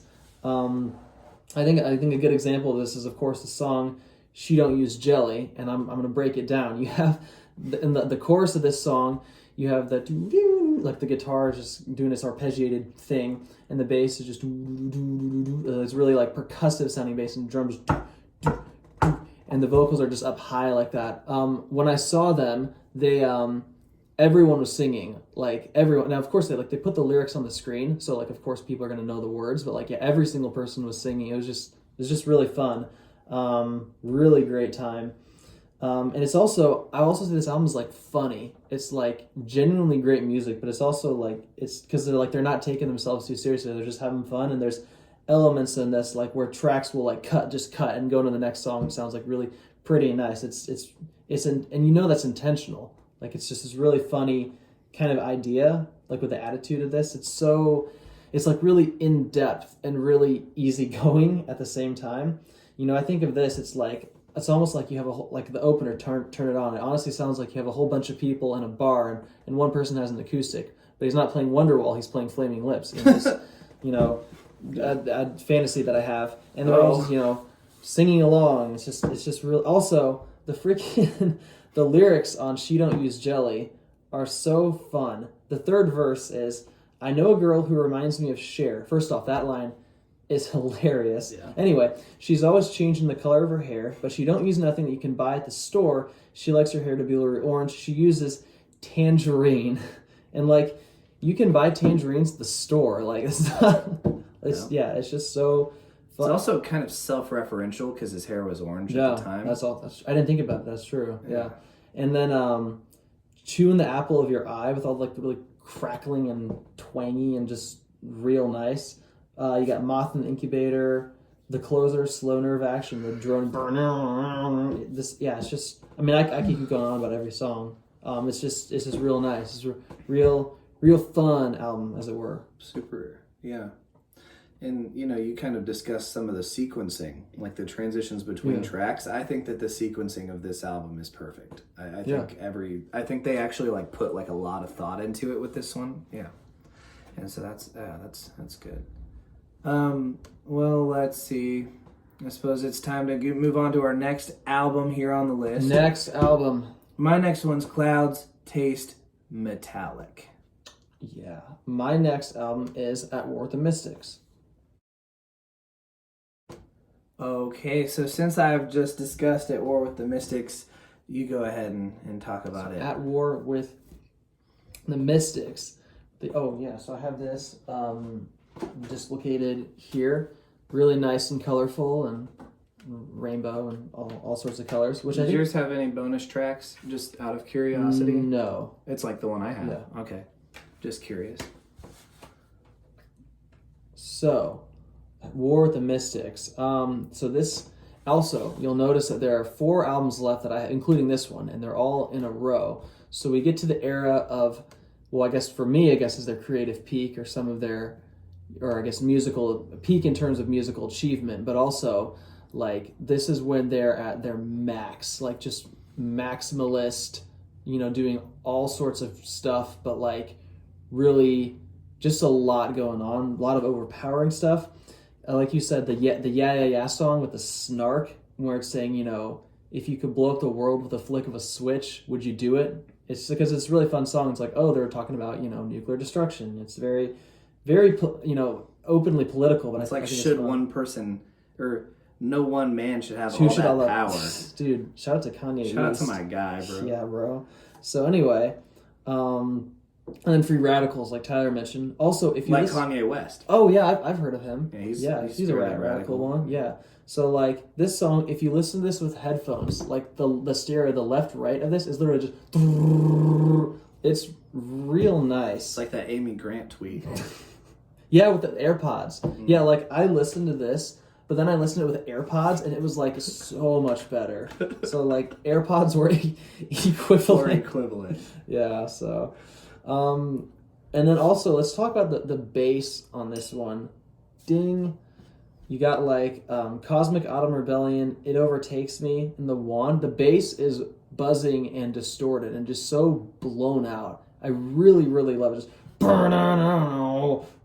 It's so nice. It overtakes me. It master slaves me. Whoa, you guys. And then it's just the way this album just grabs you and pulls you into this whole just really thing. Wakes and bakes you. Like, yeah, bro. Yeah, it's rad. That's on God. On the gang. And then you've got like Pompeii, the second to last song, which sounds like this huge battle almost. And you've got this like really drumming or this really pulsing bass, and then the flutes just kind of they're really triumphant, really nice. I love rock music with flutes. Yeah, yep. With the flutes. There's more flutes that I'll talk about all on other albums. But yeah, I look at these and I want to just make videos about every song because there's just so much, but it's all real nice. Also, I think some Flaming Lips songs or fans don't like this album as much because I guess it's like more poppy or something. But I think that's honestly it's opposite. I think it's a huge strength that they would have this album where it's a little more accessible, but it's still totally crazy. It's still totally, Flaming Lips. And I guess I got lucky that this is one I started with and ended up really, really liking it. I had somehow both. Yeah. Mm-hmm. And other stuff. I like the tracks you said you didn't like. I like those, but I get why you don't like them so much because they're like, yeah, they're so totally different than tracks one and 2. Yeah. Free Radicals is like, I don't know. Also, Free Radicals being about like, you think you're radical, but you're not. In fact, you're fanatical. Where it's like, boom. Things like Suicide Bombers, where it's I guess that could be one example. Like people who are like suicide vests and stuff. They think they're completely like life changing, but they're not. They're just freaks or whatever. I think that's really great. Again, talking about death. Everything on this album, the very maximalist approach to this album that I really like and I think works, and also, Well, the maximalist approach on everything except tracks 3 through 5. That's true, yeah. Yeah. Very different section of the album. Well, I'll go ahead and talk about Clouds Taste Metallic.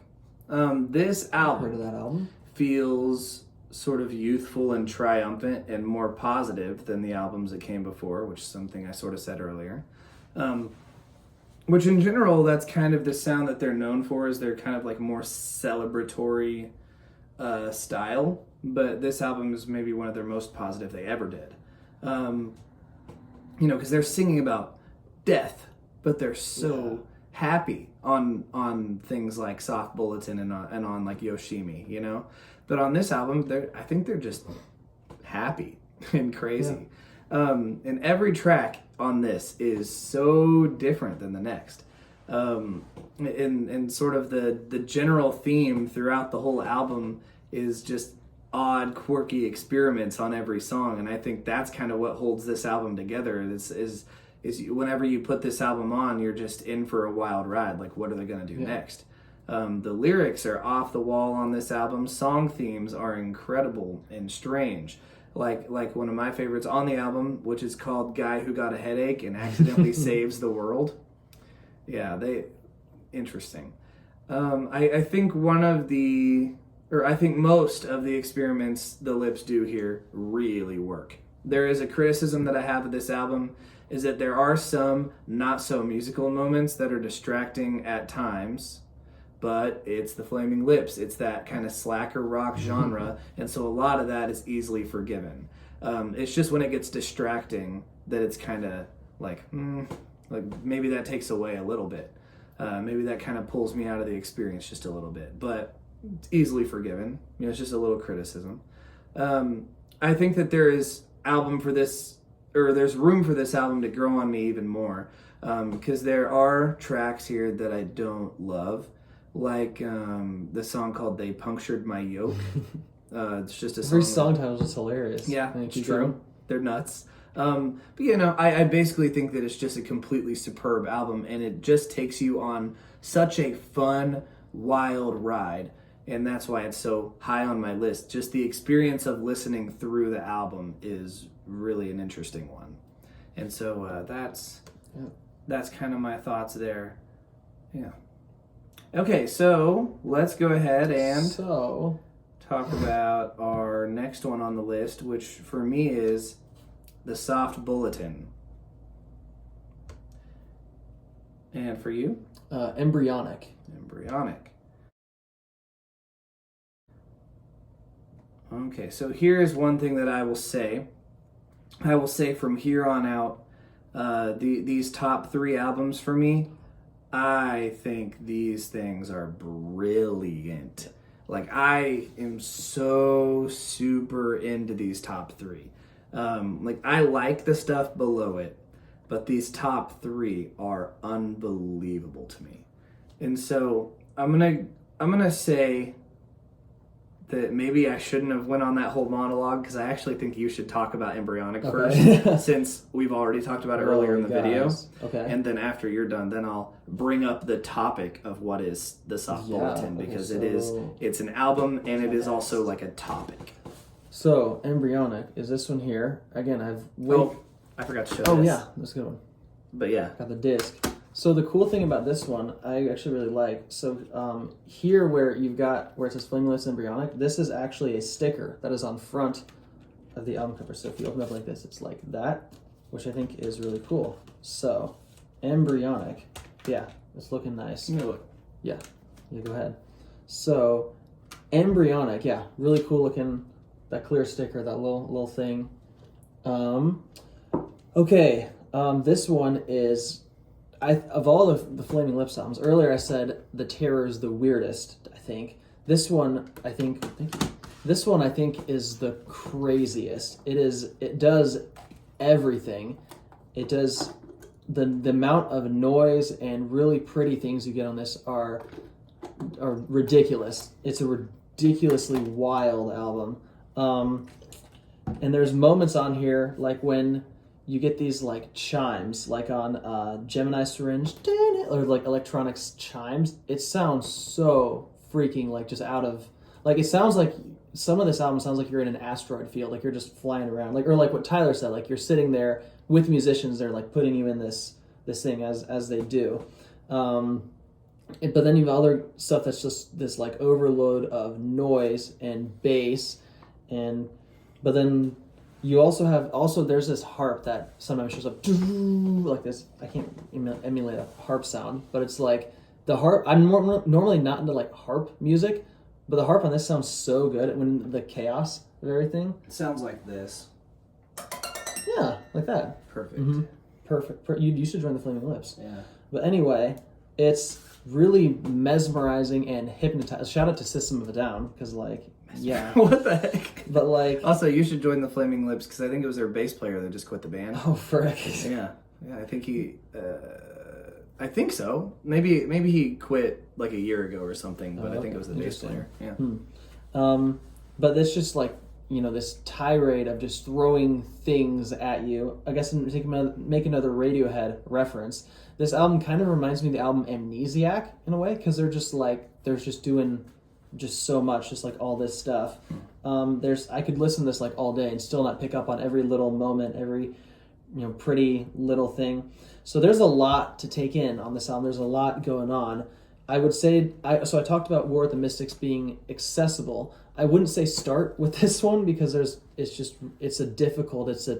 a challenging listen, but for me when I hear it, it's just so rewarding. Like when you sit down and hear it, and I guess Tyler talked about how this could become a passive listen, and I agree in that there's moments where it just kind of zones out, but like when you're in it, you're freaking in it, like you're just there. I do think this album is too long. I honestly like that there's a lot of songs on here, but I think some of the track lengths of the songs themselves could have been cut down. Yeah, it's kind of jammy. Yeah, it's just jamming, but also it's like just a super heavenly, ethereal thing. The other one I got that I wanted to reference here. So this is an EP they made called, I don't know if you can see that, Peace Sword, and there are 6 songs on this. Now, interestingly enough, this was made in 2013, which is when they made The Terror, not Embryonic. But this one almost sounds like a mix of Embryonic and The Terror, because you've got like that really dismal, wanting to die, existentialism you get on The Terror. But but sonically it sounds more like Embryonic. I've never heard Peace Sword. That's cool. Yeah, and there's so much more stuff that they have. Like there's like millions of other collaborative albums and stuff that I don't even know where to begin. And so I found that, I'm like, that looks cool, and that could be a place to jump in and find other things. Also, one of the songs on here, I think it's the song Peace Sword, was in the movie Ender's Game, which I've seen, but I don't remember it. I don't remember the movie at all, so I don't remember the song being in it, but like I guess it was, so that's kind of cool. And I guess I've been in the credits even. Probably. Cool. But yeah, there's just a lot going on this whole embryonic thing. And it's a nice disc. So okay, so soft bulletin. Soft bulletin. Okay, here we go. Yeah, here we go. The topic of soft bulletin. So first of all, lyrical brilliance all over this thing. It's so memorable. It's almost like one-liners. The sound is basically guitarless here on purpose, because this is when that guy, Ronald Jones, I think is the name, their guitar player, he left the band, kind of lives a quiet life after that. And so they're accomplishing with this album sort of like a dense and rich and heavy album without guitars. And boy, do they. In some of the most creative and experimental and interesting and just really awesome ways. Like, for example, there are just so many cool experiments that they do. There's so many things that I've just never heard until this album. Like some of the experiments, like the tape manipulation on the first track, that's just completely iconic. This album really nails the thing that I talked about earlier about how it's the sound of celebration at the same time as like talking about darkness and death and that sort of thing that the Lips are so known for. I think this album probably does it the best of any album. The whole album is so fresh sounding, and it is put together so intentionally. every song is so detailed, and the approach to constructing them is utterly unique and admirable, and probably it was exhausting. I think that this album sees the band members, all of them, really shining and really contributing. And you know, I don't really know the history of when band members came in and out of the band. I think as I go forward listening to these albums, that's something I'd like to learn a little bit more about. But I just thought I'd make that quick note here. But yeah, I see them shining and contributing. There are so many amazing moments in these songs. I mean, I like every track so much, except basically one, which is the Gash, which I like, but I think it's just less exciting than the others. But I will say I kind of miss the guitars, you know, because obviously they're sticking with a concept, and I think that I'm glad that there's no guitars here, but there's times when I kind of miss them. It's like that would have contributed a cool thing. Like maybe even if like they switch up the concept a little bit to like instead of having no guitars on the whole thing, maybe they like build to the heaviest thing possible, and then the guitars come in after that. And then it's just like sends it completely through the roof. I don't know. But the concept I do think is an admirable concept, and I have no real complaints. But I like the Flaming Lips with the guitars. And so, does it need guitars? Absolutely not. It's just, you know, it's just cool that they don't have any. But, you know, I'm just selfish. I kind of like guitars. I'll say that this album doesn't get quite as unhinged like my favorite stuff by the band, which we both know what that is now.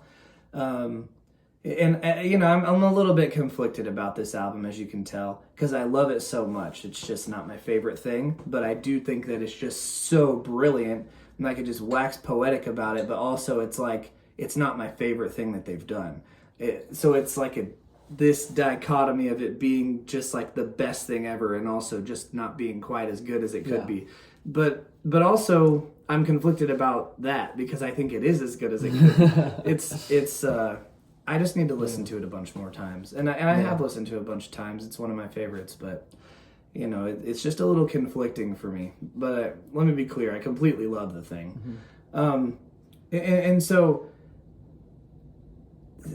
anyone who thinks, here's where I want to come at some people, okay? If there is a person, I've read on the internet, so I know that they, you know, everything on the internet is true, and so everything that these people say, I mean... Rate Your Music. Yeah, I love Rate Your Music. It's a great website. Anyone who thinks that this album is for cornball internet hipsters is so stupid. Nope. This is just the worst take possible. I have not heard that take, but that's... no. I have read that take on the internet, and that take sucks. I mean, listen to the song structure. Listen to the opening track. Come on. Yeah, the opening track. Listen to the song structure of The Spark That Bled, and tell me this is for cornball internet hipsters. Listen to the drums in the Spider Bite song, the snare drum work that they do. Listen to that and tell me it's for cornball internet hipsters. No, that is just really cool. There are so many excellent bass guitar parts here. Goodness. The patience that so many of these songs, they have so much patience, and they take their time to really develop. This is not for cornball internet hipsters. And the album is never begging for attention. It's just trying to be some cool art with a cool concept, and everyone in the band is just having really non-pretentious fun around a limitation, basically. I mean, they're just having just a wonderful time, and they're just... I mean, when you watch the documentary, for example, of how they made Soft Bulletin, the members of the band are just like, how did you even manage to make this sound? They're just blowing each other's minds. It's a really exciting thing. When you listen through the album, you can hear all these things that are just so different. There is just a huge creative streak that they were on during the process of making this album. So I'm a massive fan of this one. You know, there's no fuzzy crazy guitars. So what? That's like a 9.9 out of 10 or something. judged objectively, I don't think there's anything wrong with the whole album. I mean, The Gash is like a decent song, but like it's not wrong. It's just solid. But you know, that's sort of my conflicted sort of thoughts on the topic that is the Soft Bulletin. I think that this is just an absolutely legendary album. I just am a huge fan of so much here. But yeah, that's what I'll say about it. Okay, so now let's talk about our number twos. My number two is In a Priest-Driven Ambulance. And what is yours? Soft Bulletin. Soft Bulletin. Which Tyler had just discussionalized here. So now you should talk about Soft Bulletin. Soft Bulletin. Okay, so I have... Oh, one more thing to say about Soft Bulletin, other than the fact that I have it. Yeah. I guess the concept of the name of the album is that it's like a soft bullet in, like if you're shooting a soft bullet into something. So it's like a bullet, but it's soft. So because it's like without guitars, but it's still heavy, and going for that big, rich, full, gnarly sound without guitars. And so that's why it's called a soft bullet in. And then somebody, and I don't remember who, basically misheard the name of it. There's like a tape and it says The Soft Bullet In, like 4 different words. And somebody misheard it and they said The Soft Bulletin. That's a cool name. And then Wayne Coyne was just like, oh, actually that is cool. Let's just call it that instead. And so it's funny because it went from like the name of the album being this concept, and then somebody just misheard it and they're like, that'll work. That's actually cool, you know? That's just an interesting bit of mystique around the name of the album. But yeah, go ahead and talk about it. So, Soft Bulletin, which is one that I want to look at the track listing on yours, because I know different ones, like they put the remix of this song here. Oh, yeah. And then they put another remix Win for Superman. But they, like the original Race for the Prize here, and they put the remix of Win for Superman. And I think Buggin' is also a remix. So yours is the same as mine. But I know there's ones in different countries. And so this track list is a headache. But anyway. It is, that's true. But when you listen to it, it's pretty nice. I also have this one. This is called the Soft Bulletin Live. So they play this at Red Rocks when I live in Colorado. And they play the whole album all the way through. Now, I did not see them at Red Rocks. I saw them at a music festival in Denver, which was kind of cool. And actually, I think it was my first real music festival that I ever went to. And so I saw all these other bands. And then at the end, everyone went to the main stage late at night and to see the Flaming Lips, which was really cool and really, really exciting. Man, you talk about albums I could talk about all frickin' day. It's this one. Also on the live album, they play with a choir and a symphony, like an orchestra. So it's very over the top. It's very good. But yeah, and I think my favorite song on the live album is "Waiting for Superman" because it's just him and the piano, and I like the piano and playing piano, so that's cool. Okay, so this album, the studio album, this is like being a kid in a candy store. It's like being overwhelmed by so much goodness and so much good stuff, and so the way this album talks about death in like the happiest way, I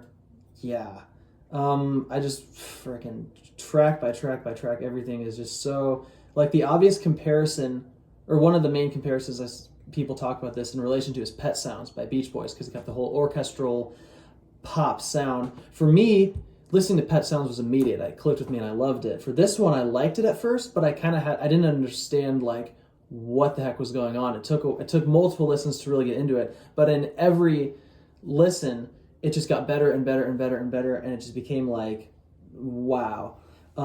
Race for the Prize, I think, is my favorite Flaming Lips song. Oh. And I would say this is the song that really got me interested in lyrics, because the song is about, you have the two scientists, two scientists are race. They're both working for something that will save humanity and be good, but they're still in competition with each other for the academic prize of finding it first. It's a race for the prize. That is the coolest, most interesting thing to think about. And I remember I was like, what does this song mean? I looked it up. I'm like, wow. And it opened up this whole new thing of like, okay, guess I'm into lyrics and stuff. When you said that this song gets you into lyrics, do you mean specifically into the Flaming Lips lyrics? I would into all lyrics in general. Well, specifically Flaming Lips lyrics, but as a whole, that kind of led to that's a large step, statement. Yeah, which is a step for me because before I was like just didn't really think about words are stupid. Well, words or whatever. I don't know how to read, but like. I still don't. You care about lyrics. Yeah. I care about lyrics. I just can't read them. Wow. Yeah, I would say it got me into. You might even be motivated to learn to read now. That's true. Just a bass player. That's exactly. Yeah. I'm just looking at nothing this whole time. Like I haven't been looking at any notes or anything. So like. You're pretending. I'm just pretending to have notes. I don't know. I'm just making this up as I go. You see. So like. But yeah, like it got me into Flaming Lips lyrics, specifically this album, and then that kind of opened up to like lyrics just in general, things I want to read. This is actually one of the reasons we're friends. It's like blind people, they have that like seeing eye dog that they go around with. This is me for you. Yeah. Because like you're driving in a car and there's a stop sign and you're like, oh, it's red. Oh crap. Okay. Okay, so track, and also this song itself, the piano on this, it sounds amazing. Yeah. It's so good. Spoonful weighs a ton. It's saying all this stuff, they lifted up the sun, the process had begun, and then it ends with, the very last line is, the sound they made was love. And that's the last time I say love in this song. It's nice. Spark that bled. I stood up and I said, yeah, and does all this stuff, and then it dab on him. Mm-hmm. It seemed to cause a chain reaction. And with the flutes again, sounds nice. Spider bite, which is about the spider bite mark that is actually from a heroin needle. Great stuff. I was glad that it didn't destroy you. How sad that would be. Buggin' with all the vocal effects and everything just rocks. I believe that Spider Bite is about one of the members of a band who used to be a heroin addict. Okay. Yeah. I'm not exactly sure which one of the members it is. It doesn't really matter. Yeah. It's good that he got clean. That's cool. Celebrate. Yeah. Lift up. What is the Light? Which is this super just triumphant song. Just keep building all this stuff, and then it has a line on here. It repeats. It really I think kind of sums up the album. Looking into space, it surrounds you. Love is the place that you're drawn to. Yeah, it's really freaking great. Waiting for Superman. This song, this is about the death of his father, and he sounds destroyed. Like his voice on this is just shattered. It's really nice, but it's like, wow. I forgot about this one. Suddenly everything has changed. There is this instrumental passage it does after, I guess, the first verse or the whatever you want to call it. So I marked it from 1:26 to 2 minutes and 2 seconds. It might be the best section of music I've ever heard. It might be the best thing I've ever heard. It's like I was at work a few months ago and I started listening to the song and I just started crying just in the middle of work and just hearing this part of it because it's so beautiful. And it was like, I don't normally cry when listening to music. But it was like, yeah, all this stuff. Okay, last one. Feeling yourself disintegrate is this total you feel like you're on this head spinning thing. And again, kind of sums up the album. Love in our life is just too valuable to feel for even a second without it. But life without death is just impossible to realize. Something is ending within us. I mean, there's just so much stuff on here. I mean, I guess the last thing I could say is, so when I saw them live, I thought that they always closed with Do You Realize, but they played Do You Realize second, which I thought was like second song they played. Oh. Like second from the front was Do You Realize. They closed with Race for the Prize, and he came out, so the whole thing, if you know Flaming Lips Live, is that they're a visual spectacle and they do all this stuff. For Race for the Prize, it was called, so the whole festival is called Woodward Music Festival, and he came out with these like balloon letters, like balloon letters like this big, and they're all tied together, and it said, "Frick yeah, Woodward Music Festival," and this paragraph of balloon letters, except it wasn't frick, it was the F word, but still. So this whole thing, and then he held that at the end of Race for the Prize, and then pushed it into the crowd, and then everyone's just like grabbing balloon letters. Cool. I was not close enough to the balloon letters, but I saw a guy as I was walking out, and this guy's holding a balloon letter. I'm like, you got one. So yeah, I could keep going, but just like all this amazing stuff. I'm gushing. But yeah, real nice. And I would say, at least for me, because it took me multiple listens, yeah, if you're not into it, maybe I guess listen to it again. I don't know. Listen to get more involved with it. I know it's like, and it kind of makes me sound like, oh, you don't like it at first. You just have to keep listening, like keep hearing it. I promise. But like, yeah, like keep listening to this because it's just really good. Also, when I saw them live, because now I guess I'm telling stories.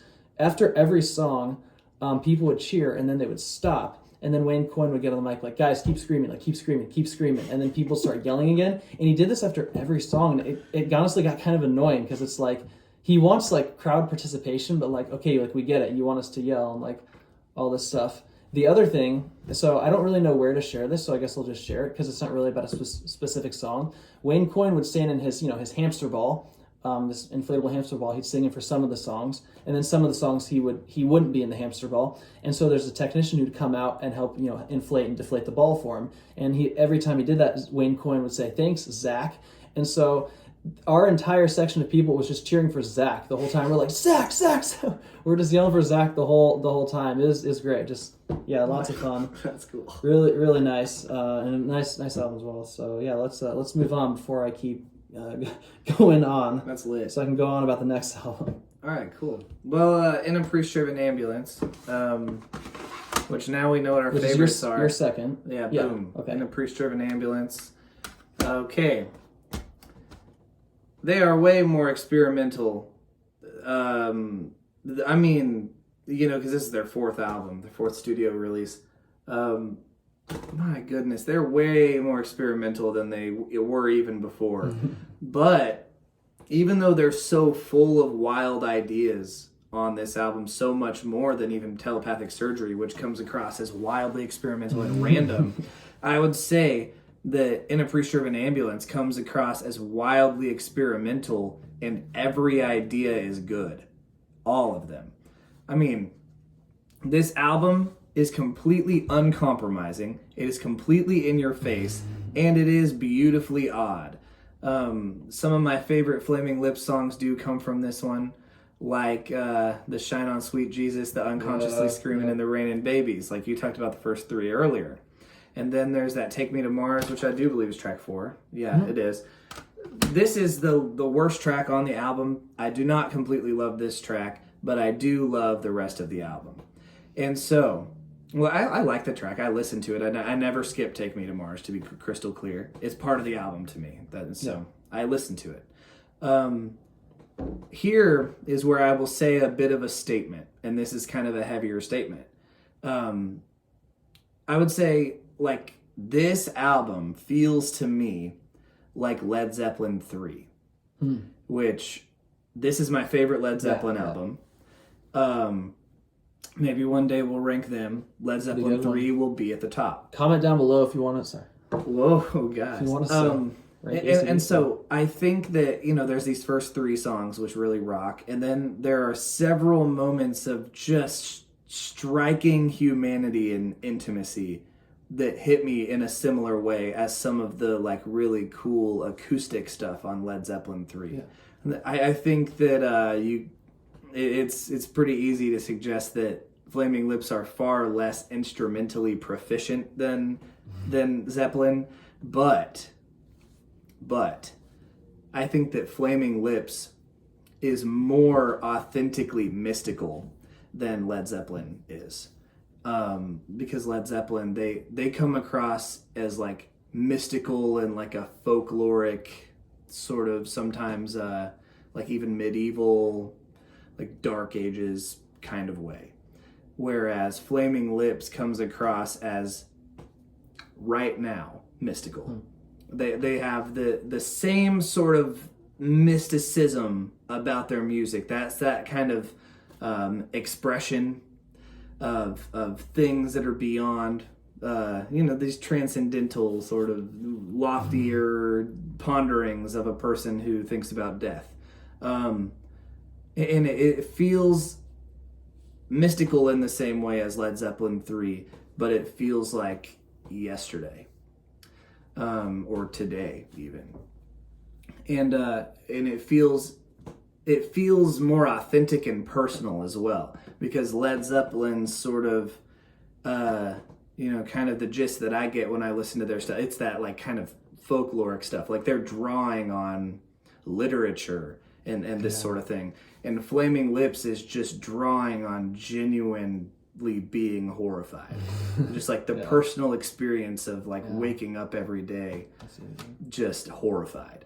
That kind of authentically mystical thing I think comes across on this album. But it comes across in the most exciting and fun and freaking wild ride. I just think that those are sort of some of the reasons why I love this album so much. It strikes me in the way of Led Zeppelin 3, but like authentic and for today, and some of the best Flaming Lips songs. I mean, the album is crazy. But, and though I don't think it's sequenced perfectly like the number one album on my list, I like the sequencing. When I'm listening to this album, I'm always expecting the next track to start playing. It feels... That's when you know you like an album. It's really right on the edge. It's just like... it is completely unhinged. But at the same time, the band is communicating so well with each other, and they're loving so much what they're doing, that it really does sound like they just nail everything they're going for. And walking that line of unhinged and just completely nailing everything is a really tricky thing to do, and I think they just do it so impressively well on this album. So this album basically like just blows my mind on a regular basis. Just like when I listen to it, and every time I listen to it, it's just like every millisecond is like... ooh, wow. That's how I kind of hear this thing. And so it's pretty high on my list, number 2. So I'm a massive fan. Yeah. So. Again, makes me want to revisit. Mm-hmm. Like, yeah. Time to do our number 1s. I'm going to talk about the transmissions of something satellite heart. Transmissions from the satellite heart. Yeah. And then, Joe, your number 1 is Yoshimi. Yoshi, like Yoshi Falls.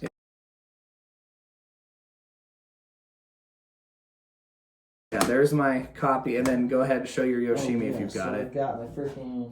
I've got some singles here, because I keep finding things. See, we've been working on Flaming Lips for a long time, which is good, but like more time for me to like spend money on things. So this is my, this is the right one, Yoshimi. And then this is the back, and you got the robot. Okay, cool. I think I'll go ahead and talk about transmissions. Do it. So this album, it works so well as sort of like a misfit masterpiece. The distorted guitar riffs from Ronald Jones here make everything sort of naturally sound a bit nuts all of the time. Like, this album is it's just constantly completely freaking crazy, no matter what. Like, every second of this is like, what's that totally insane thing going on right now? There's just noise or just loud guitar that's right in your face and very direct. There's always just like this weird, or if the guitar is not there, its lack of presence is extremely felt. I just think the guitar of this album is so important at every moment, and is done so intelligently and so much in support of the songs. Like, it seems to me that these songs were all written sort of, maybe like all of them were written on like an acoustic guitar, and then this guy comes in and he's like, let me just contribute what I can contribute to all of these songs. And it makes he basically is just only doing song-focused guitar playing. And that is, it's just such a major contribution on this album. And like I said, it just makes everything just sort of naturally sound nuts constantly. And you know, the rest of the Lips, they're all doing funky sounds and wild effects everywhere, and they're just absolutely jamming out on this album. They play like a band that loves playing this set of songs together with conviction. This album is sort of a culmination of everything that came before it. It's deeply personal, and it's filled with personality, and it's psychedelic. It rocks really hard and it grooves really hard, two different things. And it has experiments that are both quirky, like the sense of humor thing, and also that are rather extreme on the ear. The whole album is super fun. I would say when you kind of go through the chronology of their career, it's a big step up in songwriting. Their first big hit came here with She Don't Use Jelly, which is a song that I talked about, with the homeless guy at Applebee's. This song I just absolutely adore.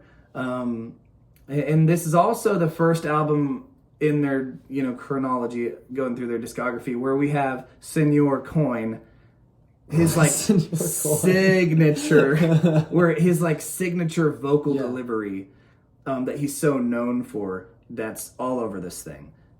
It's basically like before this, he's kind of doing stuff that he's more comfortable with singing, but now he's like in his higher register, pushing himself as hard as he can to hit these notes and to deliver these vocal performances that you can tell are difficult for him.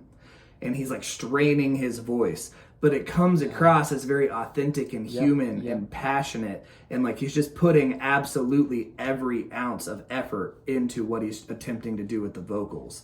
And I think that that's just his signature sound, and it just sounds better than it ever did here, which some people will say is like, ooh, they'll criticize his vocals for not being very good. But I think the passion and the effort that he's putting into it, and he's just absolutely straining himself. He's just like right at the edge. He's just really expressing as hard as he possibly can.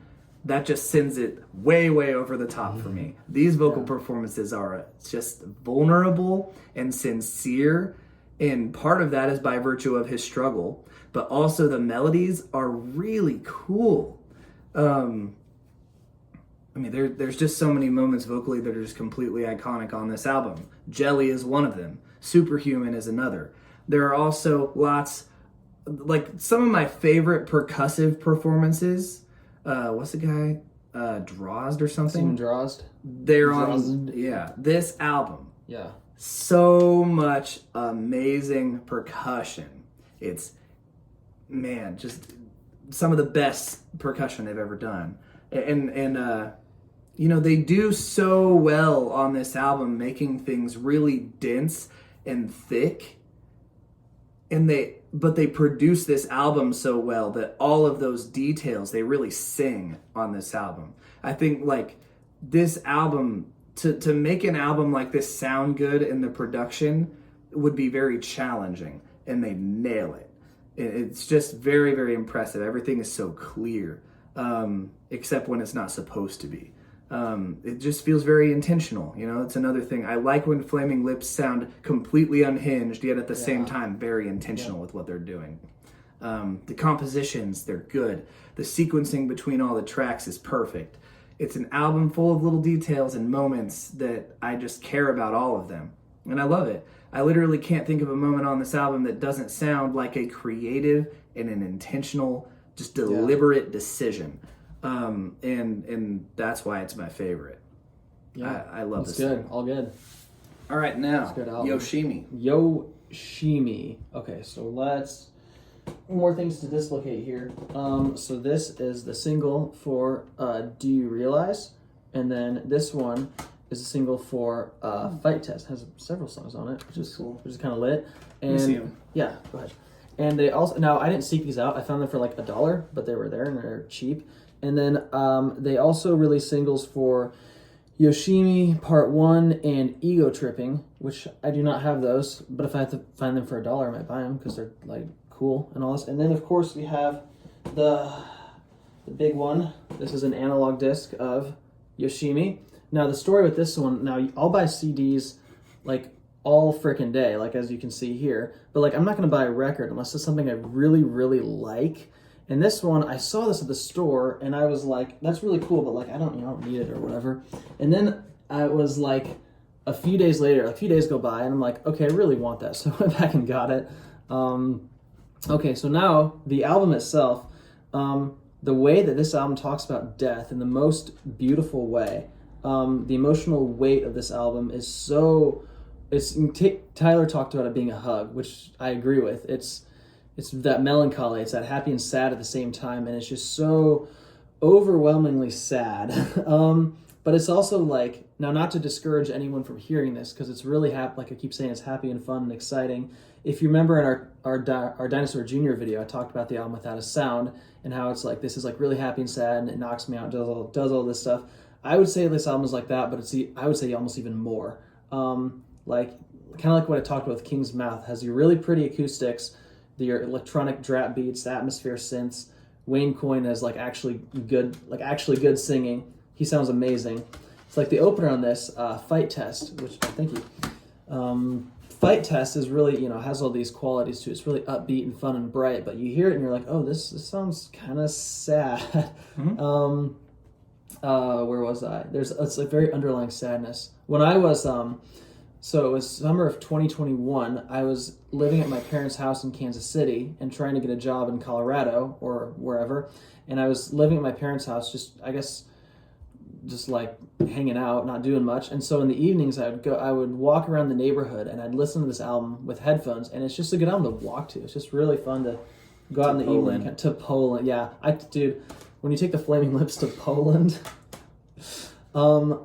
So the song Yoshimi, which is, you got your girl Yoshimi on the album cover. And really, 25. And 25, which we don't, if you know what that means, comment down below, because we don't know what that means. Yeah. And also you've got these all like, I don't remember what it stands for, but you've got these like Japanese characters on like all over this thing. But on the front, it's something like, "We are the Flaming Lips, and thank you for listening to our album," or just something celebratory like that, because why not?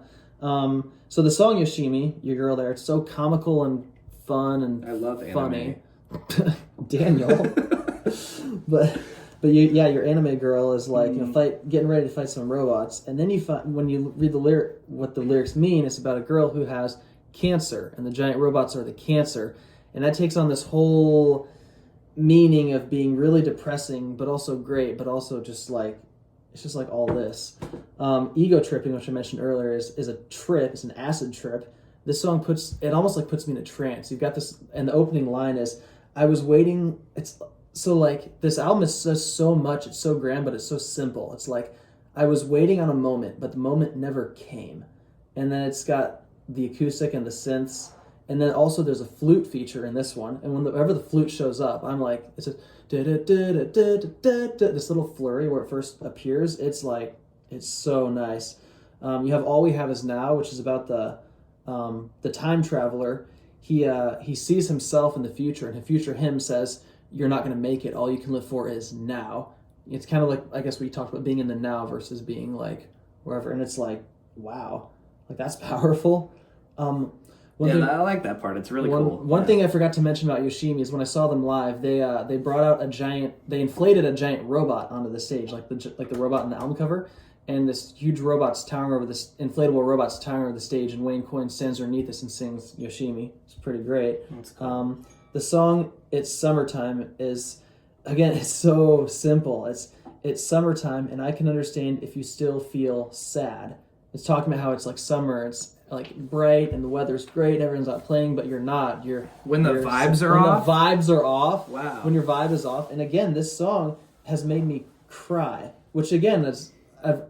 I don't really cry when I listen to music, and I've cried twice during the Flaming Lips, so that tells you something how emotionally impactful these are. Of course, Do You Realize is the big one. And for me, I keep going on, it's happy and sad at the same time.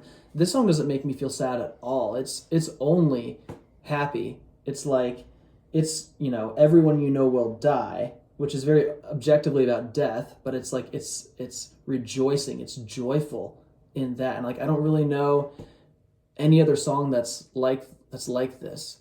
I know some people say they think this is the single best song of all time. I wouldn't go that far, but I can see why, because I can see why people think that, because it's really good.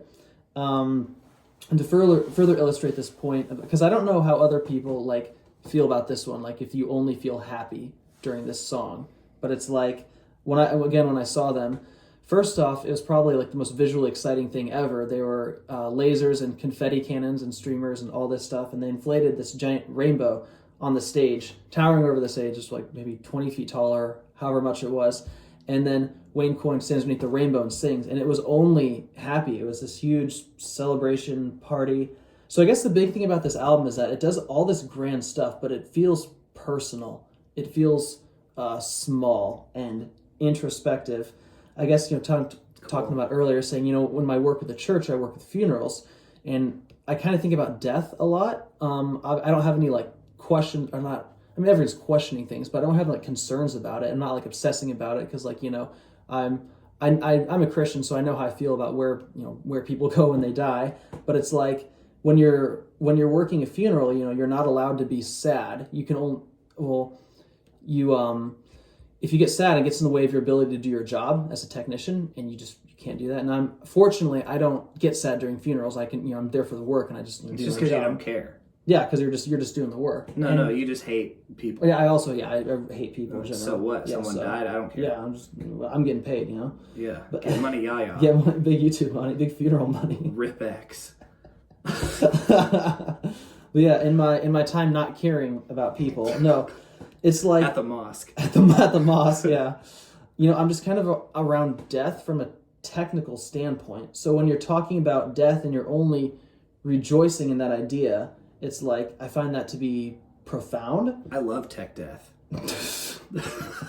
I'll quit. Oh my gosh. Crap. Okay, this album and also this album sound really good on CD. I keep going back to Soft Bulletin, but this album sounds really, really good on CD. So I think everyone should hear it on CD. But this album sounds good on CD too. So I like to point those out. Because CD sounds better in general, but both of these sound really nice, especially Soft Bulletin. I think sounds amazing. The audio. Everyone quality. Dislike our video for what he just said. Yeah. So. But also, I agree with what he just said. Yeah. But I know that nobody else does. No one cares. Yeah, everyone's listening to cassettes or something. Oh, vinyl's so warm. Yeah, the warm hug. Oh man. Oh man. And I think that's all I have. I could keep going on and on about these, but yeah, that's just what I have, and the warmth of that needle up against that groove. Yeah. When it's just in the groove, just the friction between them, just the warmth that's given off. Well, hey, that's our Flaming Lips video. Joe, thank you for this, business venture, for this enterprise that we've just engaged in. And thank you for engaging with us as well. I mean, you're not engaged like we are, but thank you for engaging with us in this video. And so, I'm gonna make my best albums of 2022 video next, hopefully sooner than later. I've got most of the work done on it. I just need to put it all together. And so I hope you enjoyed and agreed and disagreed sometimes with our more with all the time. Yeah. You honestly just dislike the video. Yeah, just dislike it. I mean, record this video for hate speech. Just might as well. Oh man. Well, okay.